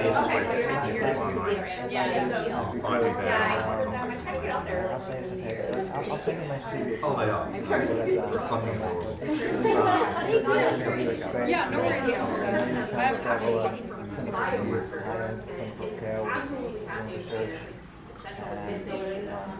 Well, I mean, really frustrating thing is that most people don't, Yeah. when most people say No, there's no biomarkers, one, they're not yeah, focusing on there's that. no federal funding for The this. idea is not completely hijacked by molecular biologists and Yeah. things that go ping. Definitely common And so, Yeah. so That sounds all wonderful. the Thank you so much. biomarkers Thank you very is much. Thank you. Two websites. Okay. American Society of Regional Anesthesia Great. and the New York Society of Regional So- Anesthesia. Wonderful. And like a really if good you, example tonight, would be, I can give you a link to one that has a description of how to do it by Oh, awesome. landmark. If you can feel a pulse Yeah. back here, you like can that use much Oh, wow. bio, it's really preventive. Yeah, I know. I'm very worried. Scares me. Botox. So, Yeah. when I'm Well, talking about Botox is, biomarkers I think, of easier than oxidative people stress, even I'm realize. actually Yeah, measuring, you get my phone. like, Sounds like you're trying to. I can send this to you if you have a phone number or a website. Oh, here. Well, so the I can give you HPA my phone number if you don't axis mind texting it to me. Not at all. Okay, in it's stress forward. physiology is called the stress axis. Oh, amazing. In, Yeah, in the publication obesity about and metabolic bilateral, syndrome, for like it's called specifically for electric scalp disease. dysesthesia, they have instructions and like photos and stuff. I'm like, I need someone to show me. You bend the neck, you Yeah. feel the pulse, But and you inject on the both long and the sides of short the of artery. it is that It's the HPA axis is so important Yeah. that it turns up in all of these different fields, and each field is conceptualized as being Ooh, that 25 field. gauge. I don't use that on my But in patients that reality, much. what They're it gonna That's hate small it. for us. Really? I use It's a the 30 energy gauge. mobilization. Just takes Which one. is- Yeah, yeah, that makes sense. This is my phone number. Okay, I'll just send it. So, Okay, um, perfect. Thank you so much. Good luck. So- Where are you located? when we think about stress Connecticut, disorder, okay. there are stresses that don't actually activate the HPA. Okay, I was gonna say like, if there are, I have one anesthesiologist who I send a lot of my And the patients HPA is to. activated. I don't do when chronic your pain. We Yeah. have 4 people in my department, Yeah. my groups that do Like, that. with good stuff that needs If you energy, send it to bad them, stuff. they'll Yeah. figure out a way to do it either And with so, ultrasound or with Yeah. X-ray, and it really is a very simple. Right, so Yeah, I feel like one. really, You can do your own study. it's really oversimplistic to talk about it as being like. What's your interest, like, what brought you into Oh, BFRB? my daughter. And the animal we like really She won't come to the meetings. My wife and I come. Yeah. My wife comes from night. You, right? Yeah, well, I'm glad you're hearing. You must have been like, cease my disease. What? I'm so glad. Yeah, stress makes There's it a lot of worse things like because Yeah. you're releasing cytokines, you've got neuroinflammation, and, No, I know, it's crazy. I mean, like, we don't have people We that still listen. like it. Yours? No. This is from the scalp dysesthesia all literature. of these things that There's are like about nothing on they're scalp all actually dysesthesia. very, very different. I can send you I can send you the citation if you want it. You know, I have a schedule for some autism projects on stereotypies, like animals are like, and they're like I'll send you all of the, oh, you don't need the one on the block, you know how to do that. It's actually, Let me send you a few links. I'll just reply right now. and she like looked at these videos, like, well, if I did I would that, bet you know, that I the rest SLA would be more. Does anybody ever go to the occupational strain injury? I've had several patients get done, more for like like flushing dysesthesia, complex, I call it neurogenic rosacea, and people, like in my group call it facial erythromelalgia. Right, which I don't- doing more and more Yeah. for wider indications. PTSD is a great new one, yeah. but they're using it now for malignant cardiac arrhythmias. Oh, that's so interesting. All this sort of underlying I'm like trying to, it's so sticky, but like actually ketamine infusions are like a big area of interest for like specifically gender. It's been curated in a couple of people. Yeah. Which like I think has potential in this area too, obviously. Like, So, also a little out of my wheelhouse is ketamine infusion. Okay, I think we need to get out of here. There's a guy giving a talk at the same time as yours about that who is does hallucinogenic, slow. Oh yeah. for hallucinogenics for away from Yeah. we had a fascinating conversation. Yeah. So I can have a lot of comments. Sorry, I don't want to. I do not. My card has like my nurse's phone number on it. Can I trace you through the program to your, But and it's send you an being email? slow and painful. Yeah, definitely. Thank you. It's so nice to meet you. So Thank you for all your myself, comments. Can I talk to you on the way out? Yeah, absolutely. Yeah. Thanks. I'm not a clinician. Okay. When you do it properly. I came to the session because I have BFRBs and ADHD, but I did just graduate from Harvard with a seminary and started at like pre-med, so. Yeah, I'm sorry, say that last one I again. did just graduate from Harvard with a STEM degree. I started out pre-med, ended up environmental engineering. Great, wonderful. It was great to engage with some of that, but I did have just a couple questions. Yeah. Um, Let's get out of here so yes. There's just so much room for improvement there. It's obvious. I have been given many different comments about it, so great. I really I appreciate it. have, Yeah, we need to talk. I need to grab your two. Oh, you want to grab my, Well- yeah, I can tell you, yeah. the comorbidity data that you have from your own patients. Yeah. That's really cool. Oh, good. The comorbidity review Yeah. information they were presenting, Not, is that a date? it's Okay. it, I'll tell them, don't worry. you know what, I can talk. Okay. Follow that link, look at our master's program. Okay. Definitely. I'll be right. I'm following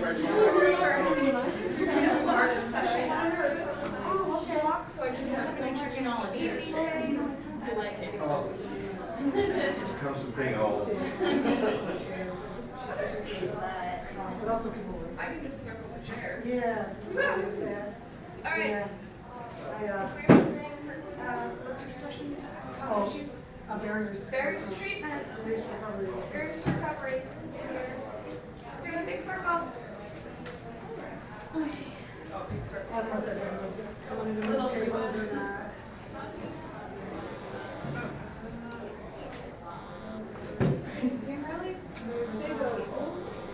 I have no idea how many like chairs or. So you don't need like a PowerPoint. No. The gentleman who was the year before. Yeah.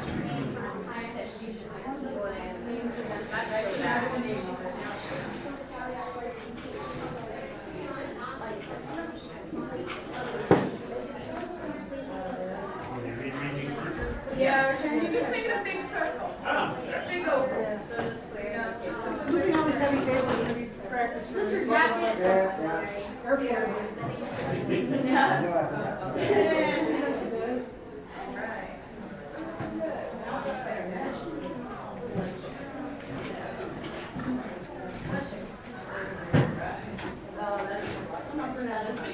Pull that right out here.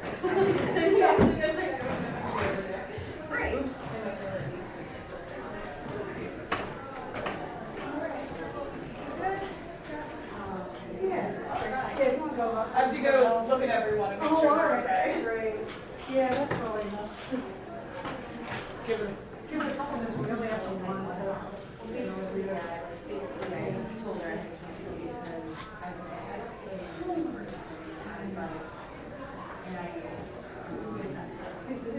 Yeah, we're hiding tomorrow. I understand when you had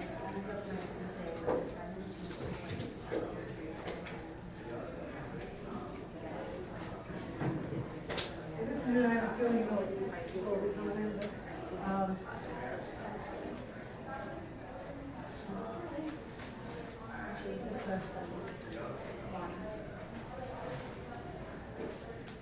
it's kind of informally say a few things because I think people will still be coming in. So some of you know me, my name is Sue Price. I've been with TLC a long time. I was really lucky to find it very early on. And I went back to, this is in bio, but I went back to school and a counselor in Albany, New York. So I've done a lot of workshops at TLC events, and I've done a workshop by this name with a whole PowerPoint presentation and everything. And one year, I was doing a different workshop, and there was somebody else that was going to do a workshop called Barriers to Recovery, and they couldn't make it. So TLC said, could you do this workshop? I said, well, I don't have anything prepared, but, so I just came and did it like this, and I thought it worked out great. And so that's why I did this year too. Because, I mean, how many people, this is your first time coming to a conference? That the biggest thing I remember from my first conference, which was over 30 years ago, was just getting to talk to other people. You know, so, and plus, I mean, yesterday was great, but isn't it also exhausting just to be session after session? So just getting a chance, you know, I mean, so I want to, you know, say some things, but then open it up, and hopefully have enough time to go through everything. I don't know how many people, I know people were going to check out and stuff. But so I've got some you know, some things to touch on and see if people want to say things. And then I printed out a few of the best things from PowerPoint that I can get to if we have time, but I'm conscious that lunch is at 1 o'clock. Oh yeah, and can I say, when they first put the schedule up online, this was listed as barrier to recovery, so I emailed them and said, put the S on. Wish there was just one barrier. I could just tell you what it was when we all said, right? I think we all said it was a story from years ago that I was having a hard time. You know, I have Trick, I want to say that too. Grew up with Trick. So one time I was having a really tough time, you know, trying to stop. This one day I made it through the whole day. Finally, I had a day where I had not pulled, but I stayed up too late. It was like 12:15 a.m. So I'm there in the bathroom brushing my teeth, and then I started looking more closely at the mirror, you know, and it came close to pulling. I said, "Stop! No pulling after midnight." And I was actually tired enough that I was like, "Oh, okay." Then when I told that story to my support group, they said, "Now you just need a no pulling before midnight, pull when you're all set." But I guess first thing to talk about is what is recovery from BFRBs?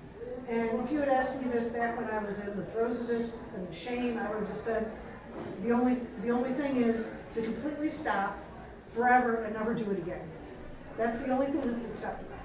And in fact, I remember not long before I found TLC, and I confided in a friend about this, and he said, I said this wasn't the most sensitive thing, but he said, I think in 10 years you're not going to feel as bad about this. And I said, you don't get it. The only way I'm going to feel better about this is if I'm able to stop for good. But then I found TLC and found, no, I could feel better about this even if, not stopping completely. I still think he was, that wasn't the thing to say. But, what does recovery, mean to you? And being able to have a wider definition than just, have I stopped pulling or picking? Do I have everything back? Hair backs, the lashes are not being dead. And smooth skin. There are other ways you can have recovery. It's feeling better about yourself. It's not letting your BFRB keep you from living your life. This is not my identity. I used to think this was my identity. Anything positive I can tell you about myself was overshadowed. Rather than, this is something I do, this is not who I am. And one of the great things, TLC's getting back on their feet, but they've had little kids, some of the people have been here previous, you've seen there be a lot of little kids. And there was one time when the kids did a little presentation for us, and the little girl would come and say, my name is Maya, and I have a cat, and I do gymnastics, and I do all this stuff, and I pull my hair, and then she goes off, and the next one came in. And it was just so cute that this is not their, they're growing up knowing this is not who I am. And that was great. And, does that bring up anything for anybody, just that thought? Just thoughts about a different way to see recovery before we talk about it? What are the barriers?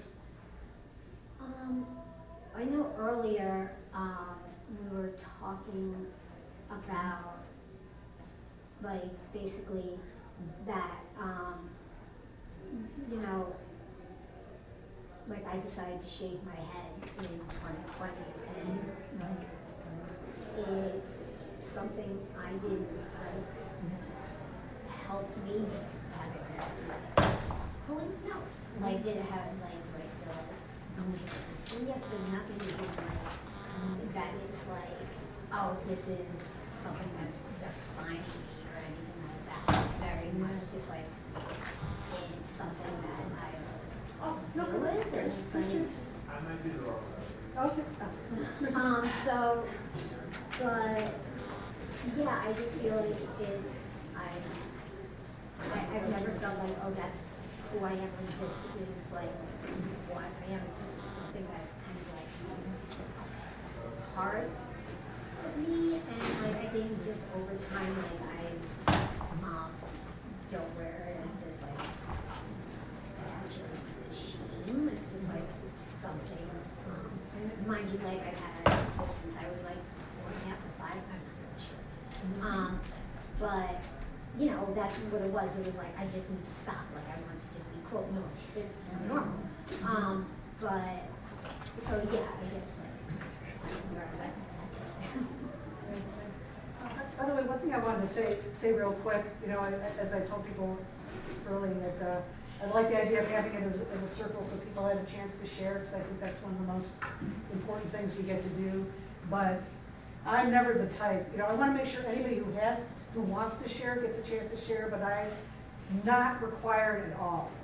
So I won't be like, hey, you haven't shared. So just please feel comfortable, you know. I've done a lot of groups as a counselor, and I love doing groups. Just a quick comment. Yeah. Well, this is super basic. I'm sure you all thought about this, but I think it's just one thing that was really important to me was realizing that recovery was not necessarily stopping my behaviors, but rather just accepting it. And like, obviously, I'd like to still reduce my behaviors. They are painful and inconvenient and get in the way of life. But that I think was like a really big change in my BFRB journey, because it used to just be, I want to stop, and then it was, I want to accept myself despite this, because it might never go away. So the very first night here, I don't even know the person, you know, that she said, you know, I'm still doing this, but I feel like I'm in recovery because it doesn't affect my life anymore. Yes. That's like, yes. I like to say that the picking might not stop, but the suffering can. Yeah. Yes. I think the shame and isolation are the worst parts.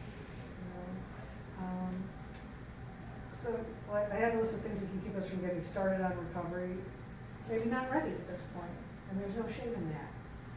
I think we talked about that a little bit here at this workshop, this conference. Not knowing how to recover. And I think when we're all isolated, we didn't even know what strategies there are, so now hopefully you're getting some ideas of strategies. Not believing that you can recover. To this. Now this next one, I'm going to try to put this in words. This is one that's applied to me, so I'll see if I can word it right and see if you agree. I was afraid for a long time, what if I really put my all into this and I still can't do it? And so I kind of held back a little bit and maybe didn't try as hard, because what if I try as hard as I can and it doesn't work? But so that's kind of a paradox, because unless we really work on recovery, it's really not going to happen. But I would rather have been in that place of, I'm still pulling but have some hope. And what if I really try and risk losing hope? Can anybody relate? Yeah. I think it's really true for, I'm here supporting my wife who has trach, and I think a lot of the folks I've met are really accomplished people. And so I think that's especially true if you are successful in academic world or business world or whatever, and so you're used to that, you know. And I'm used to accomplishing. I'm an achiever, and why can't I get over this? So probably setting yourself up and not being able to, you know, accomplish that is going to be really difficult. It's so interesting you say that with the word accomplishment and achiever, because I think so much of BFRBs is based in accomplishment and achieving the stamp on or the that's really interesting. It's measurable. What are we doing? Yeah, it's that kind of perfectionism, right? Which is ironic, because I think perfectionism is something that really causes a lot of behavior. So it's like you want to get rid of these imperfections, perceived imperfections on the body. I think one of the barriers for me has been that I get into this mindset of I'm always just going to replace it with something else. Like, oh, I can get a handle on that behavior, but about the time I do that, like, that's when I'm going to start this. So I sometimes get stuck in that mindset of, oh, I'm just going to replace it with something else. Sometimes we can replace it with like addictively good things though too. Meditation, exercise. You know, my dad had alcohol use disorder, and when he was sober, he replaced it with LaCroix. He was pounding so many of them. And my mom was like, why do we need to go at 10 o'clock at night to get more? It's like, that's a healthy behavior, you know? So I think for me, I've always thought there is an addictive component to my personality. I want to be aware that I don't replace it with alcohol or drugs. But I will obsessively pick at that pick and feel town, and that's cool. Like, it's not hurting anybody. I think also like, you know, whatever is, you know, set off in our brains when we pick, pull, bite, whatever that is, it's kind of like, okay, what is going to give me that same, and it's different for everyone, but what's going to like maybe give me that same feeling to replace like that behavior, and it's like different, you know, for everyone. I read a book a while ago that really impressed my thinking. It was a book called Willpower's Not Enough, How to Recover from Addictions of Every Kind. And they kind of get at what you were talking about, that if we're not really addressing the root cause of why we're doing what we're doing, we either will relapse or we replace it with something else. So he said if you're just white knuckling it, is not going to work. The idea is to build the coping skills so that we don't need to do this behavior, or it's much less likely. And in fact, Suzanne, you know, I've come to so many of these conferences, so if I quote people, I think I'm quoting people correctly, but Suzanne Mouton Odom, who's one of the speakers here, talked about that she was working with someone and not making much progress, and finally asked, what do you think would happen if you stopped pulling your hair? And she said, I'm afraid I'd start getting uncontrollable. So they had to address that before she could make the progress. But it is a really good thing. But I believe recovery is possible in a way that we don't go to, you know, other unhealthy things. Unrealistic expectations about recovery. I'm sure you've heard this already. One of the ones I had, I thought if I found the right methods, whatever those were for me, recovery would be easy. Unfortunately, it's usually not. But often I would have a, you know, a string where maybe I could get a couple of weeks to get weeks going, and it wasn't that hard. I think I really got this. But then it would get hard. There would be some stress, or I'd get really strong urges, and I'd start to think I'm not really in recovery, or I haven't found the right thing, and then you crash and burn. Rather than unfortunately accepting, sometimes it's hard, but we can get through it. This got brought up. I know that something got brought up, but urges do pass if we don't give in to them. I kind of wondered, like, what did I think was going to happen if I didn't give in to the urge? I was going to explode, and you know, after like 11 minutes, you will explode.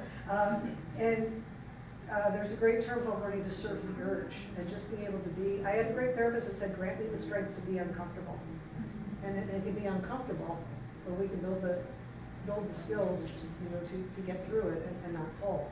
My therapist told me, what would happen if you just sat there and felt the uncomfortableness? And I was like, I'd be really uncomfortable. Like, I'll be. But she's like, but just sit with it. Yeah. Feel it. Because just like that, like, you know, we talk about food, right? Yeah. And cravings. Those two pass, Yes. right? So it's like, yeah, it's uncomfortable. Life is uncomfortable, so it's getting comfortable with the uncomfortable. I think that's still pretty context dependent though, because Absolutely. I have been told the same thing, and like if I'm sitting at home watching TV, like yeah, maybe I can get through the uncomfortableness and just be uncomfortable, but like if I'm driving and there's a spot that's screaming at me to pick it, then suddenly all I can think of is trying to avoid that, and then I'm not paying attention to driving. Yeah, your safety is like that's happened. So it really does depend on where you are and like how. Yeah. About this, expecting no setbacks. And so having a plan for setbacks, and it's okay to be disappointed, but not beating ourselves up. And by the way, I wanted to say, this workshop should really be called Barriers to Recovery and How to Address Them. We're not going to sit here and just, oh God, there's so many barriers. Not talk about how to do that. But part of having the plan is, you know, what to do if you have setbacks. And, you know, disappointment is fine, but not beating ourselves up. And especially, you know, it'd be great if everybody leaves, you know, this conference with a buddy that you could call or text. And if you say, you know, I'm having strong urges, or, you know, I did have a setback, you know, to remind yourself, you're still a wonderful person. You know, you've got this whole community. Yeah. I said this, I think Brian was the only person also in that session yesterday on a panel, that one of the things that I swear I heard from someone here years ago, don't know who, because I don't think I came up with the analogy, but like, if you have a setback, it doesn't mean you go back to step zero. Right. It's like if you're driving on a highway and you take the wrong exit, you don't take that wrong exit and end up 200 miles back in your house. Yeah. You just have all get that on at the experience. next spot and maybe that's 10 miles behind. It could be 40 because you learned something. Like it's not. Yeah, you It's never not go back you to don't square. go back. You don't reset totally. Yeah. You still have tools. Yeah. How about thinking life will be perfect once I stop pulling or picking? Well, unfortunately, that's not the case.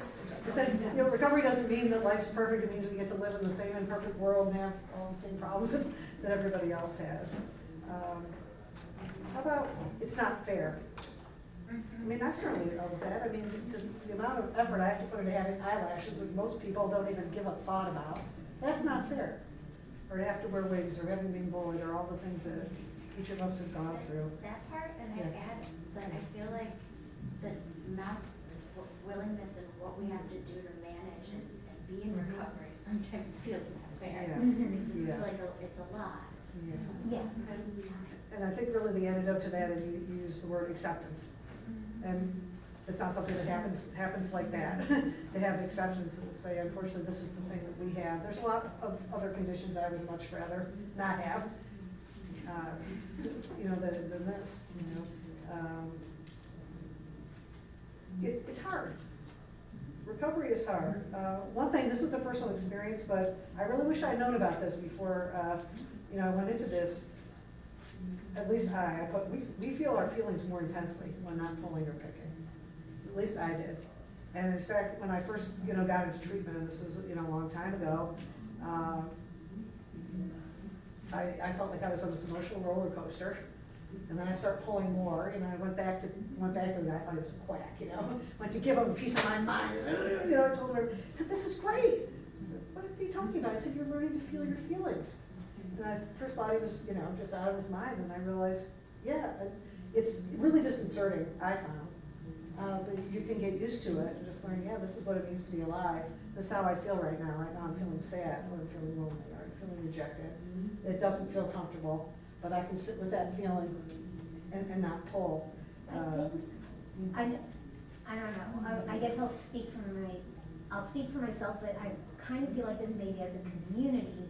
I feel like certain things are, sometimes we just feel things, maybe, at least for me, a little more intensely. And it's kind of like at the surface. Anyway, but at the surface of like your skin, without it being like that tingling there of I know I'm a very highly sensitive person. I always have been. And I think that plays into a lot of my different BFRB behaviors and so I don't know if anybody else feels that way, but almost like a heightened emotional state in a way. I say that, see, that's not it. Sorry if I'm talking too much, but Oh, me one too. of my barriers that I've encountered is that I'm afraid that with these heightened emotions, if I get rid of my thinking and pulling, then I won't have anything left to self-regulate when I need it. And during periods of less stress in my life, I'm fine with that because there are less things that I need to cope with. But then sometimes if it's a tough time at work or I'm stressed out at school, I'll give myself the cheat day of picking and then I go back. Well, I guess I don't go back, but it feels like I go back 20 steps.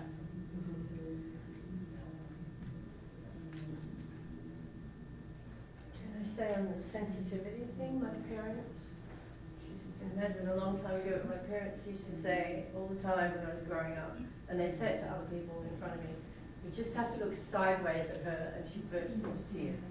Which would be enough to make me burst into tears. I was so embarrassed that they were talking about me like that with their friends.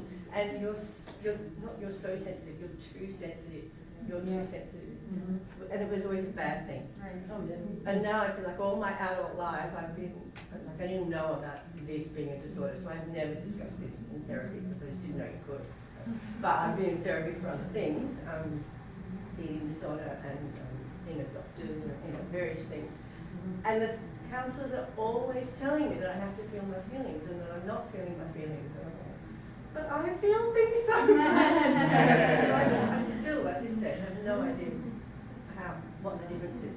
I feel like I feel everything really intensely. And they're always telling me, and I suppose I'm not. I suppose whenever I'm doing, I'm reading, whatever, I'm numbing out and I'm not feeling it. So it's like, from not feeling anything to feeling it too much.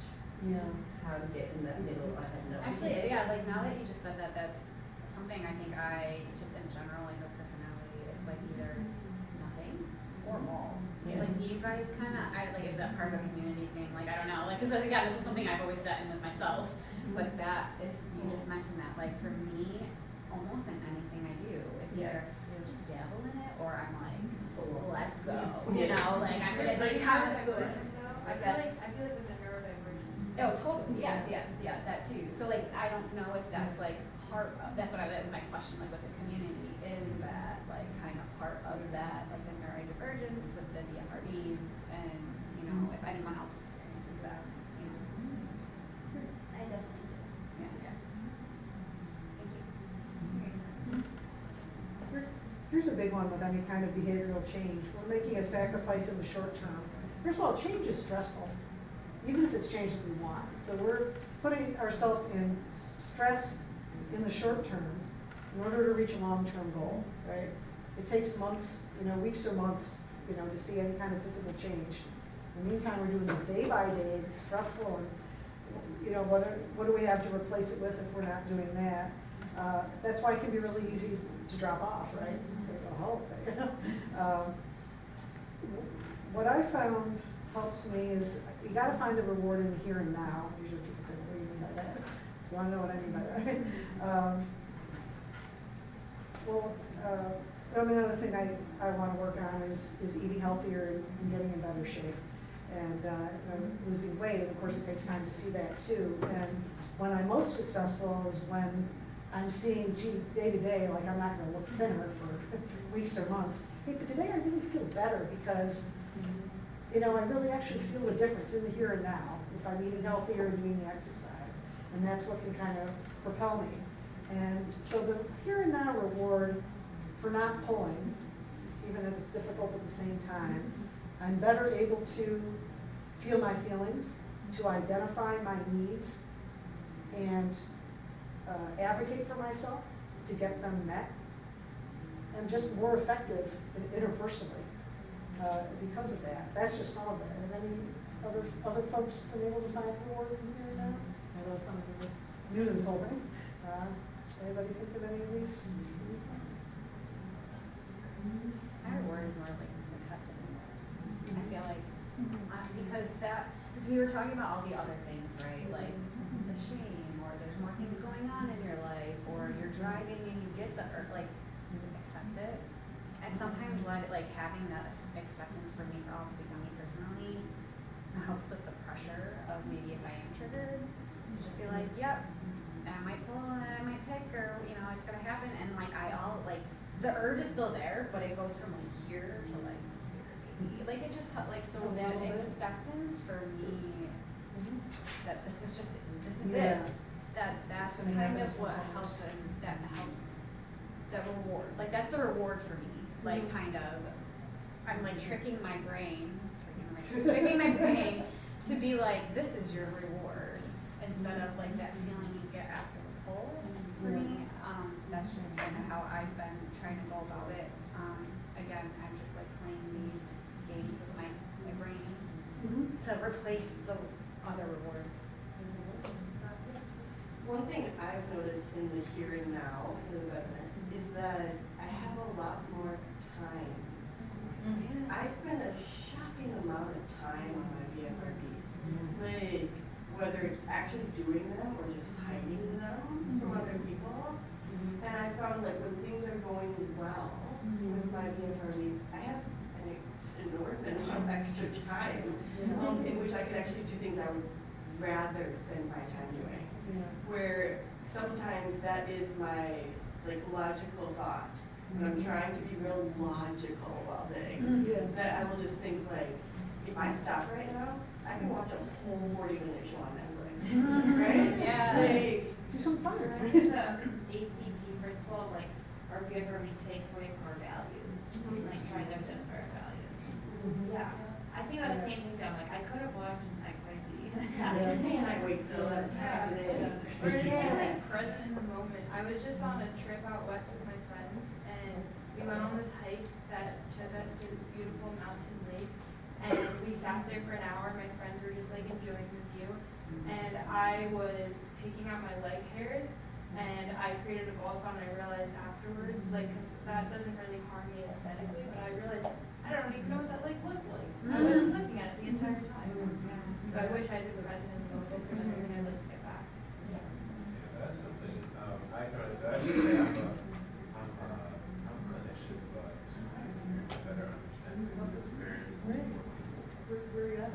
I'm at UCLA. Oh, great. And, yeah, I can relate because during the pandemic, I gained some weight, and I've been trying to lose it. And 2 weeks ago, I said, okay, I'm gonna go vegetarian, then I'll lose some weight, and I will cut out some junk food. And yes, I remember going exercise one day and say, oh, I feel better today. Like I don't feel as like winded. And also another thing that I found helpful is one year I was doing a lot of work, very stressful, and even though I'm not the kind of like person who does this type of thing, but I did do like a gratefulness thing, where at the end of the day I was taking note of 3 things I was grateful for, and it was really helpful. Yeah. So it was something that helped. I guess kind of piggybacking off of that, I use like stickers as like daily rewards for like small goals that I meet, and that's enough for like a here and now reward when it's not visible. I'm like, I use it mainly now. I haven't thought about using my stickers for my BFRB, but I use it for like writing, which is a task that I have a lot of trouble with. I just have like a small goal. What I use, I'm not saying this was pleasant, and I didn't really like it, but early on in my journey, and I'm still in my journey, there was the horrible tracking, but it did help with a here and now kind of thing, because I was able to focus on a number, and I'm a very kind of like numbers data oriented person, and so having a number that I could like have a goal for and achieve was helpful as a reward before I could see it. I'm not saying I liked it. I have a story I'd like to tell you about one of my really early successes. And background is lashes are my main spot, but I pulled scalp for a long time, really stopped that. But at my peak, I'd say I had a bald spot this right, I thought, why do I have to be there? Of course, you know that the spot is the spot, we can't pick where it is. It has to be right dead center. But so, I've had bald spots. And before I went back to school to be a counselor, I was a telecom engineer. And every time I had a deadline, the bigger the deadline, the bigger the bald spot I would create. So I was finally in treatment with this guy that I thought was a quack, but it's like, this is great, you're feeling. So finally I thought, okay, this is going to be a big test. Because I had this deadline. And so one thing that would happen is I would just work, because it would be due on this date, and I would like work late into the night. So it would still be that, getting done that calendar day. So pulling even more. But this time I was going somewhere that day. So I had to leave by 4 p.m., to head to the airport. So I sit down on my computer. The computer, by the way, is a big trigger for me to begin with. And the stress, And I really, at one point I realized my hand was going up to my head. So I made myself put it down and really get in touch with what am I feeling. And I realized, what I'm writing here, it's not that good. And I identified that, my hand went back up to my head. But I might as well put it back down and say, okay, are you just being perfectionistic, or is it really, not that good? And I said, no, it really isn't that good. Go back up. Okay, put it back down. What specifically is not good? I said, all right, well, I need to flesh out this section a little more. I need to do, get more information for this, I need to ask da. And, my hand kept going up, but, it was kind of like peeling back the onion. And, so I was working on the different sections, every time, but I was using it as a way to say kind of what's going on in my body and my mind. And so I didn't get it actually as in good a shape as I wanted to when I left, but I drove to the airport, and this is back in the days before cell phones, so after I checked in, I called, because what I did when I sent the email out, I said, this is not quite in good a shape as I would like, but here's what I need, Mike, I need you to answer this question, blah, blah, blah, blah, and, from the marketing person. I think they need flesh out a little bit more exactly what you're looking for, what the product should look like, and for the developer, blah, blah, blah. And, and so when I called the team member, because first of all, that was bad enough, because I was so perfectionistic, so even send an email out to say, this isn't as good as I would like, that was a huge step. The world didn't end, But he said, Sue, that was so great, you took charge, you showed leadership. Wow, I can't believe how I totally turned this around. And it was a fun vacation because I was gone, and I was on air the whole time, I said, I really can control this. But it was so difficult. I mean, those feelings would have been just so easy just to give in and pull. And, kind of what you guys were talking about, I could be doing this other thing that made me realize, wow, by pulling, I've been siphoning off my life force and doing this behavior rather than I could just, do that job and do it well and go on then to do something fun. But, I tell that story that it is possible, it's difficult, but it is possible.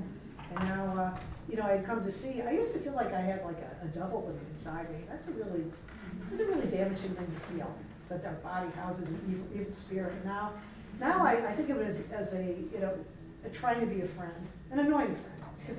Somebody keeps going like that, it's like, okay, but it's something that's been trying to help me. Pay attention, there's something you gotta pay attention to. And sometimes I'm really upset about something, sometimes maybe I just need to get up and stretch. It's something that's trying to be a friend, and that has really made a difference, Bobby, looks like you want to say something. No. Oh, okay. My roommate Bobby. Known Bobby for what, 30 years at least? Yeah. Let's see, it's going through perfectionistic attitude toward recovery. So that's where a lapse can turn into a relapse and beating ourselves up. Stress, of course, could be a big thing. So just being prepared for stress and temptations and triggers, and that can include the regrowth. Because I think we found the regrowth to be a different color, a different texture, or when it sure just sticks up, or whatever. And having that as part of your plan. Complacency is the biggest one. And then there's some people I mentioned, I was a substance abuse counselor, and it's the same thing with them as well. They say, once you think you've got this, I've got this, then like the next day or two, that's when I'd relapse. So recognizing that can always happen.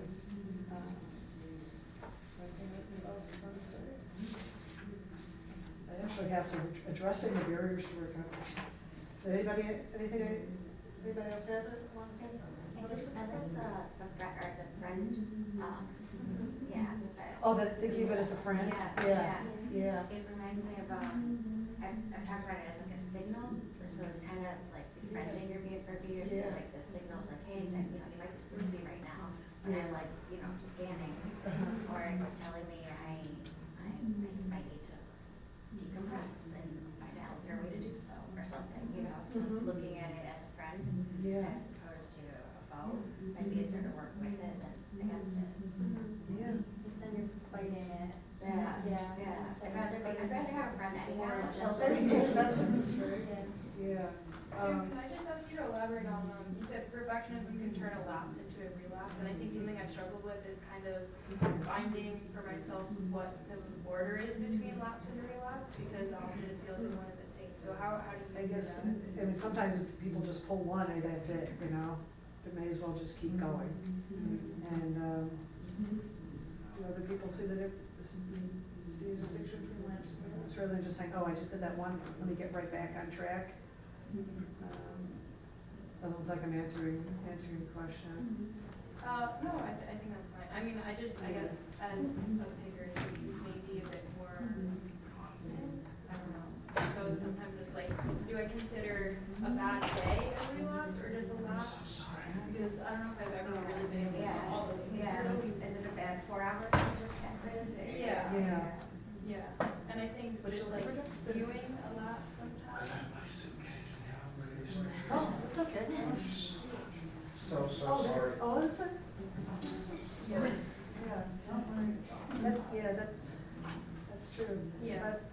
given, you say only 4 hours, how do you keep it at just 4 hours, right? Just Something probably happened and, Oh, interrupted. yeah. Okay, be able to get right My back on, dog say I nudged my didn't ankle or lose. something. So for me, I mean, I think it probably depends on your own definition, but for me, like, a lapse would be, I pulled a few eyebrows. A relapse would be like, oh, now I have no eyebrow, you know, and so I think, like, I've considered myself in recovery when I feel like I can go without makeup, or I have enough visible hair that I feel comfortable in public. So it might be a personal definition of like how much damage have I done, or, you know, how far back do I feel like I've set myself.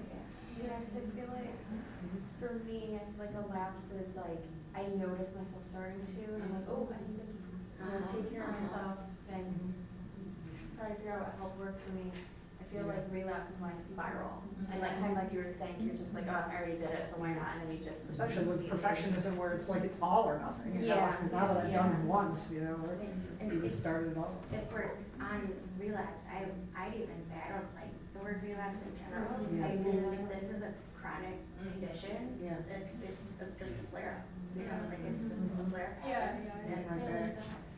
I think the biggest thing is beating yourself up over it, because that's when it really goes from just doing a little bit of, and that's the biggest thing is challenging the negative self-talk, and we didn't have anybody else to talk to for the longest time, right? Now we know that there's millions of people that are, you know, that are doing these same things and get back on the wagon, or however they say it, but. So addressing barriers to recovery, first is self-care, and, you know, the physical, and like, you know, I ate all the wrong stuff yesterday. But the physical, like, you know, for me, sleep is a big one. Yeah, sleep, you know, eating healthy, and, you know, the exercise, all that stuff. Everything else. Social, you make time to have the social support. Emotionally, are you checking in with yourself? How are you doing? And I'd say spiritual, whatever that means to you. Spiritual, I believe, is a big part of recovery. In fact, I have a whole sheet on that if you want to hear it, 'cause it's pretty cool. Challenging the negative self-talk, either before or after, you know, pulling, a lot of times. It's an interesting exercise if you write down everything you're saying to yourself. You know, when I did that, I thought, holy shit. I would not talk like this to anybody else. I wouldn't let somebody else talk like this to me. Why am I talking like this to me? And to challenge that. Diary that was being read out in the play last Oh, night. yeah.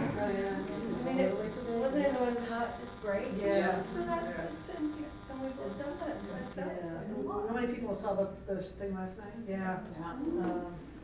But yeah, she read her diary from her journal from like high school. And was a lot of people. But another thing she was showing us, she had, you know, she had PowerPoints that kind of would look like this, you know, with like information, but sprinkled in the middle of it was all this negative self-talk. You know, you're ugly, you know, talking about CBT, you're ugly in the middle of it, and that really hit me. Yeah. Practicing mindfulness and acceptance. You know, those are the big things. You know, so behavior therapy. You know, that's how behavior therapy has evolved. You know, that you know, from CBT, they were saying there's really something, the cognitive behavioral therapy and challenging our thoughts. There's a little bit more to it that we need to do, and one of them is the acceptance piece of mindfulness. I learned a lot of mindfulness from this guy. He actually used biofeedback to work with me, so I knew what it felt like to be, you know, kind of that state where you're just kind of being able to accept whatever you're thinking. Like when I first went to him, he said, "How does it feel in your body when you want to pull?" And I had no idea what he was talking about. He said, "You know, I feel as a mental urge." What I recognize now is when I get anxious, I like right in the core of my chest is where I feel it. And you know, other people can be different things. But you know, I took, you know, as counselors have to take a lot of training, and so I took a mindfulness training one time, and like every half an hour, the facilitator would stop and say, "What are you thinking? What are you feeling?" And so it's just a good exercise to kind of check in, you know, what's going on. And, I don't know if this is a good analogy or not, but I talk about the Wizard of Oz. That I used to feel like feelings were like, You know, remember at the beginning when first time we see the wizards, this big head with the flames, and kind of scared the crap out of me as a kid, right? You know, and that's what feelings are like if we haven't identified them. And then by the end of the film, it's like, pay no attention to that man behind the curtain, right? And I found that with identifying feelings. There's something about identifying feelings. I'm feeling this way, and because of this, it takes a lot of the power away. It doesn't feel comfortable in the moment. It takes some of the power away. And I also said, okay, find your jury now rewards for not picking your opponent. Okay, yeah, time to go through this. Know your high-risk situations and have strategies for them. Have a plan for addressing slips. You must be able to catch it as soon as possible. Here's a big one, don't beat yourself up for having slips and use them as a learning experience. That's a big way to change the thinking process too. For example, hand toys don't really work for me. I know they help a lot of people. Because again, being on the computer is one of my biggest triggers. So I found I would just put them down anyway. So, like say if I had started out trying with hand toys and I ended up pulling, it's like, idiot, what's the learning? Okay, this is a strategy that doesn't work for me. I've heard of other people, they realized hand toys really worked well, and so what happened in that episode when you ended up pulling, the hand toy was in the other room. So they modified their plan to have a hand toy in every room where they spent time. So it's really, just about modifying what's going on. Yeah, I think with like fidgets or mechanics, it's kind of just a tool, like one part of it, but to make it work, it does have to be a preventative step. It's not like we're going to be picking and pulling and then go, oh, let me grab my fidget, or at least for me. But if I am entering a situation that I know my hands get noisy, like reading, or I know entering that situation with my hand toy will keep my hands, my finger energy off my body. I think what's the most important tonight. It's called Common Themes in Long-Term Recovery Among People Who Otherwise Have Little in Common. Does that sound intriguing? So I'll give you the background. When I lived, this is interesting. I went to my first conference in 1993, in April 1993. Later that year, I moved to Atlanta. I started the first support group there. And when I lived in Atlanta, I met a woman named Kamala, and I have to tell her story, honestly. She's an evangelical Christian. And by the time when I met her, she had not pulled for a couple months, and she credited Jesus. Okay, she had a religious, epiphany, was following Christianity, and let me just say, it's not my belief system, so I'm not proselytizing at all. But if I'm going to share her story, I've got to share it the way she would share it, and be clear. She credited Jesus, and I believe to this day she still, is in recovery. This is 30 years later. And she started a trichotillomania, a Christian trichotillomania ministries, and helped a lot of people, in Atlanta and across the country, actually, of that belief system. So that's Kamala. Then a couple years later, I went to TLC conference and retreat. A woman by the name of Claudia Miles, who was a counselor in the LA area. I think she's still there. I looked her up. She's real new agey, okay? And Buddhism and all this kind of stuff. But she was in recovery also. And she had this workshop about what you have to do to recover. And I went back home and I called Kamala and I said, listen to this. And I read all the principles Claudia said, and Kamala said, yes, every single one. And it really struck me that these two people of completely different belief systems are talking about the same thing. So I'll tell you the ones that I remember. The first is that the inner work is paramount. So one thing Claudia said was one reason that self-help books often don't work is people are kind of going through and trying to pick out what are like the tips, rather than really doing that inner work. And it's really about what is going on with us, and maybe it is work with a therapist. There's things in our past that we need to work on. With Kamala, she was doing the inner work. It was very interesting. Her story was after she had this religious epiphany, she was just reading the Bible constantly for like 8 months, and she wasn't there thinking, oh, well, maybe if I do this, I'll stop pulling out my hair. She just wanted to be closer to God. you know? And she said after 8 months, God said to her in a prayer time, you're not gonna pull anymore. So I thought, you know, that really interesting, but she was doing inner work. She was growing spiritually. And I said, I really believe it's each person's, you know, spiritual beliefs, but growing in that way, whatever your beliefs are, really makes a difference. There's another thing, common thing I heard between Kamala and Claudia. Loving and accepting yourself has to come first. Not, when I stop my BFRB, then I'll love myself. Okay. And you know, one of the things I see with that, I mean, this is actually something, you know, counselors, you know, I think can attest to. Oftentimes we think, I really got to be down on myself. Unless, you know, if I let up on myself, oh, then my pulling's going to go to hell. It's going to go to hell. And actually, when we give ourselves that love and acceptance, that's when we can have some behavioral change and recovery. So, you know, again, both of them worked on this in their own way, being able to love themselves. You know, I'm a lovable person whether or not I'm pulling and picking. You know, it's really interesting, and you know, forgiving ourselves. Can we forgive ourselves that we do this and we've done this for X amount of time? You know, when I asked that question when I was a substance abuse counselor, you know, and I was talking to this group of addicts, and I just said, just think about, are you able to forgive yourself? And I could just see they just shuddered and recoiled. There was so much, you know, self-hate for the things that they had done, you know. And by the way, I don't think I'm better than somebody who has an addiction to cocaine or meth or heroin or anything. But it actually helped me some with my acceptance, because I realized, wow, these are people who, you know, usually addictions have had a much worse effect on our lives. And people have lost kids, marriages, gone to jail, and still weren't able to stop. So it made me realize there's just like a whole lot of things, you know, that unfortunately are so hard to stop. And it's given me a different perspective. And, you know, like I had a client one time, and I think it helped having a BFRB. He had a terrible problem with alcoholism. And he said, I'm doomed. And my father was a raging alcoholic, all his brothers were raging alcoholics, I'm doomed. And from the perspective of, you know, having the BFRB, in that book I mentioned earlier about all different addictions, you know, I just said, you're not doomed, you know. Your genetics might be why you have alcoholism, you know, versus something else, you know.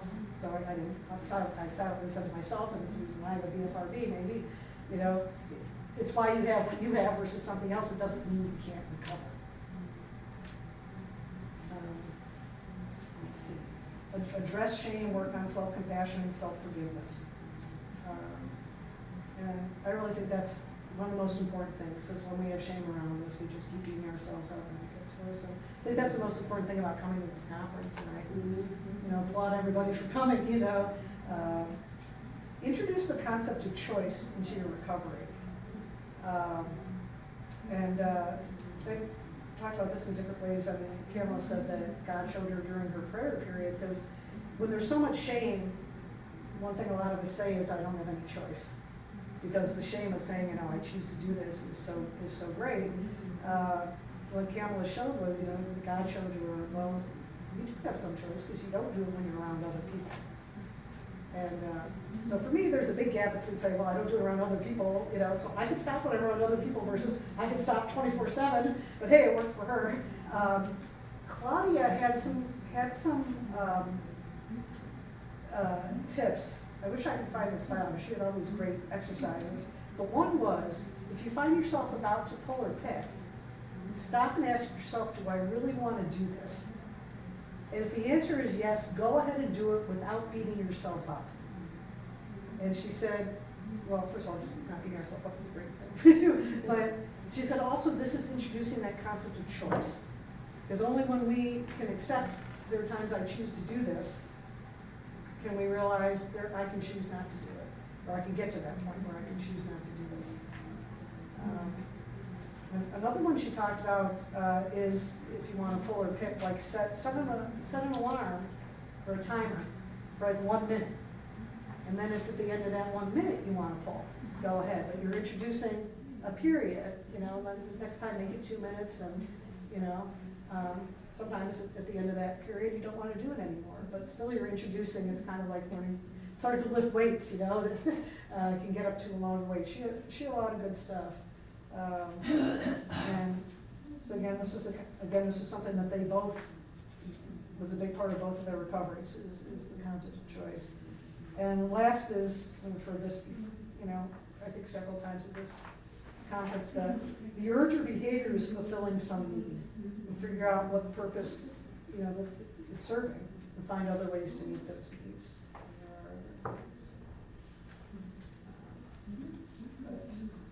And I thought that, like I said, I thought that was interesting, is, you know, two people that went there. By the way, Claudia was the first one. I mean, I think I met a few other people here and there, like seemed like real anomalies of people that had stopped. And Claudia was like the first one to say, I think recovery is possible, long-term recovery. You know, and what a gift that was to our community. So, does anybody have any reactions to that? I don't know, we got 5 minutes.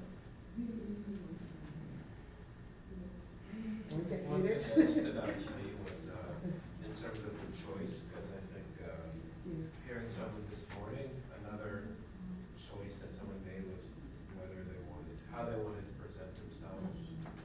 And that for that individual, they're okay presenting themselves to others, even though you know they didn't feel like maybe they were meeting a certain standard and whatnot. So I thought that was another kind of choice. Yeah. I thought the thing about the timer stood out because it's like setting the timer before you can engage to like get you practice with riding out the wave of an urge. Yeah. Because like I also have OCD and it's very much like that obsession or that not the obsession but the trigger to the compulsion. With OCD it's very similar. It's like if I wait long enough, it really does go. I don't have to Google that fact. That's one of my big recent things is like getting obsessed with something and having to Google it, even when I don't actually want to know the answer. But, and I found it's somewhat similar to trying to stop, to like having an urge and just waiting because it eventually stops. I've noticed. I've also found like if you have an itch and you don't itch it, eventually it stops feeling like it is itch. Yeah. Unless you've got like a mosquito bite, all bets are off. Yeah, I tried that for a little bit, setting a timer, and I should try it again because I was always told like if you make it to the end of 2 minutes, 5 minutes, 10 minutes, whatever it was, and you still want to pick, then go ahead and do it. Yeah. But what would usually happen during that time period is just like something would distract me. My phone would ring, or I would get up and walk somewhere, or I'd have to go to the bathroom. Like there's just a bunch of things that you don't realize that it's not that the urge would necessarily go away on its own, and after 10, 20 minutes, if there really nothing, if there were no interruptions, I would definitely still have it, but just like something else interrupting that allowed it to go away. Sorry, I didn't see you back there. I was gonna piggyback on that, with hair pulling, that, yeah, it's like an itch, but sometimes mine, it's like a mosquito bite, it's still itchy. So when I went up to my room, I pulled out for her, and then I was like, okay, all right, I got my fix. And then I was like, all right, no more, all right, lights out, go. And I was trying to hold out, I really was. And yesterday, earlier today, somebody was saying like don't associate like pain, but I felt like yesterday I was punishing myself by digging my nails into my left wrist because I was trying to resist. Because when I resist, it's like really intense. So I was doing my best to not, but I felt like that's not a healthy way to resist. Like you shouldn't be punishing yourself. You shouldn't be torturing yourself physically. That's not the right way. But I think that for everyone, the approach is different, and I'm gonna be trying this next because I already got my nail biting. I feel like I got a handle on that. The nail biting, skin picking, but doing the trick is probably I've never really successfully like resisted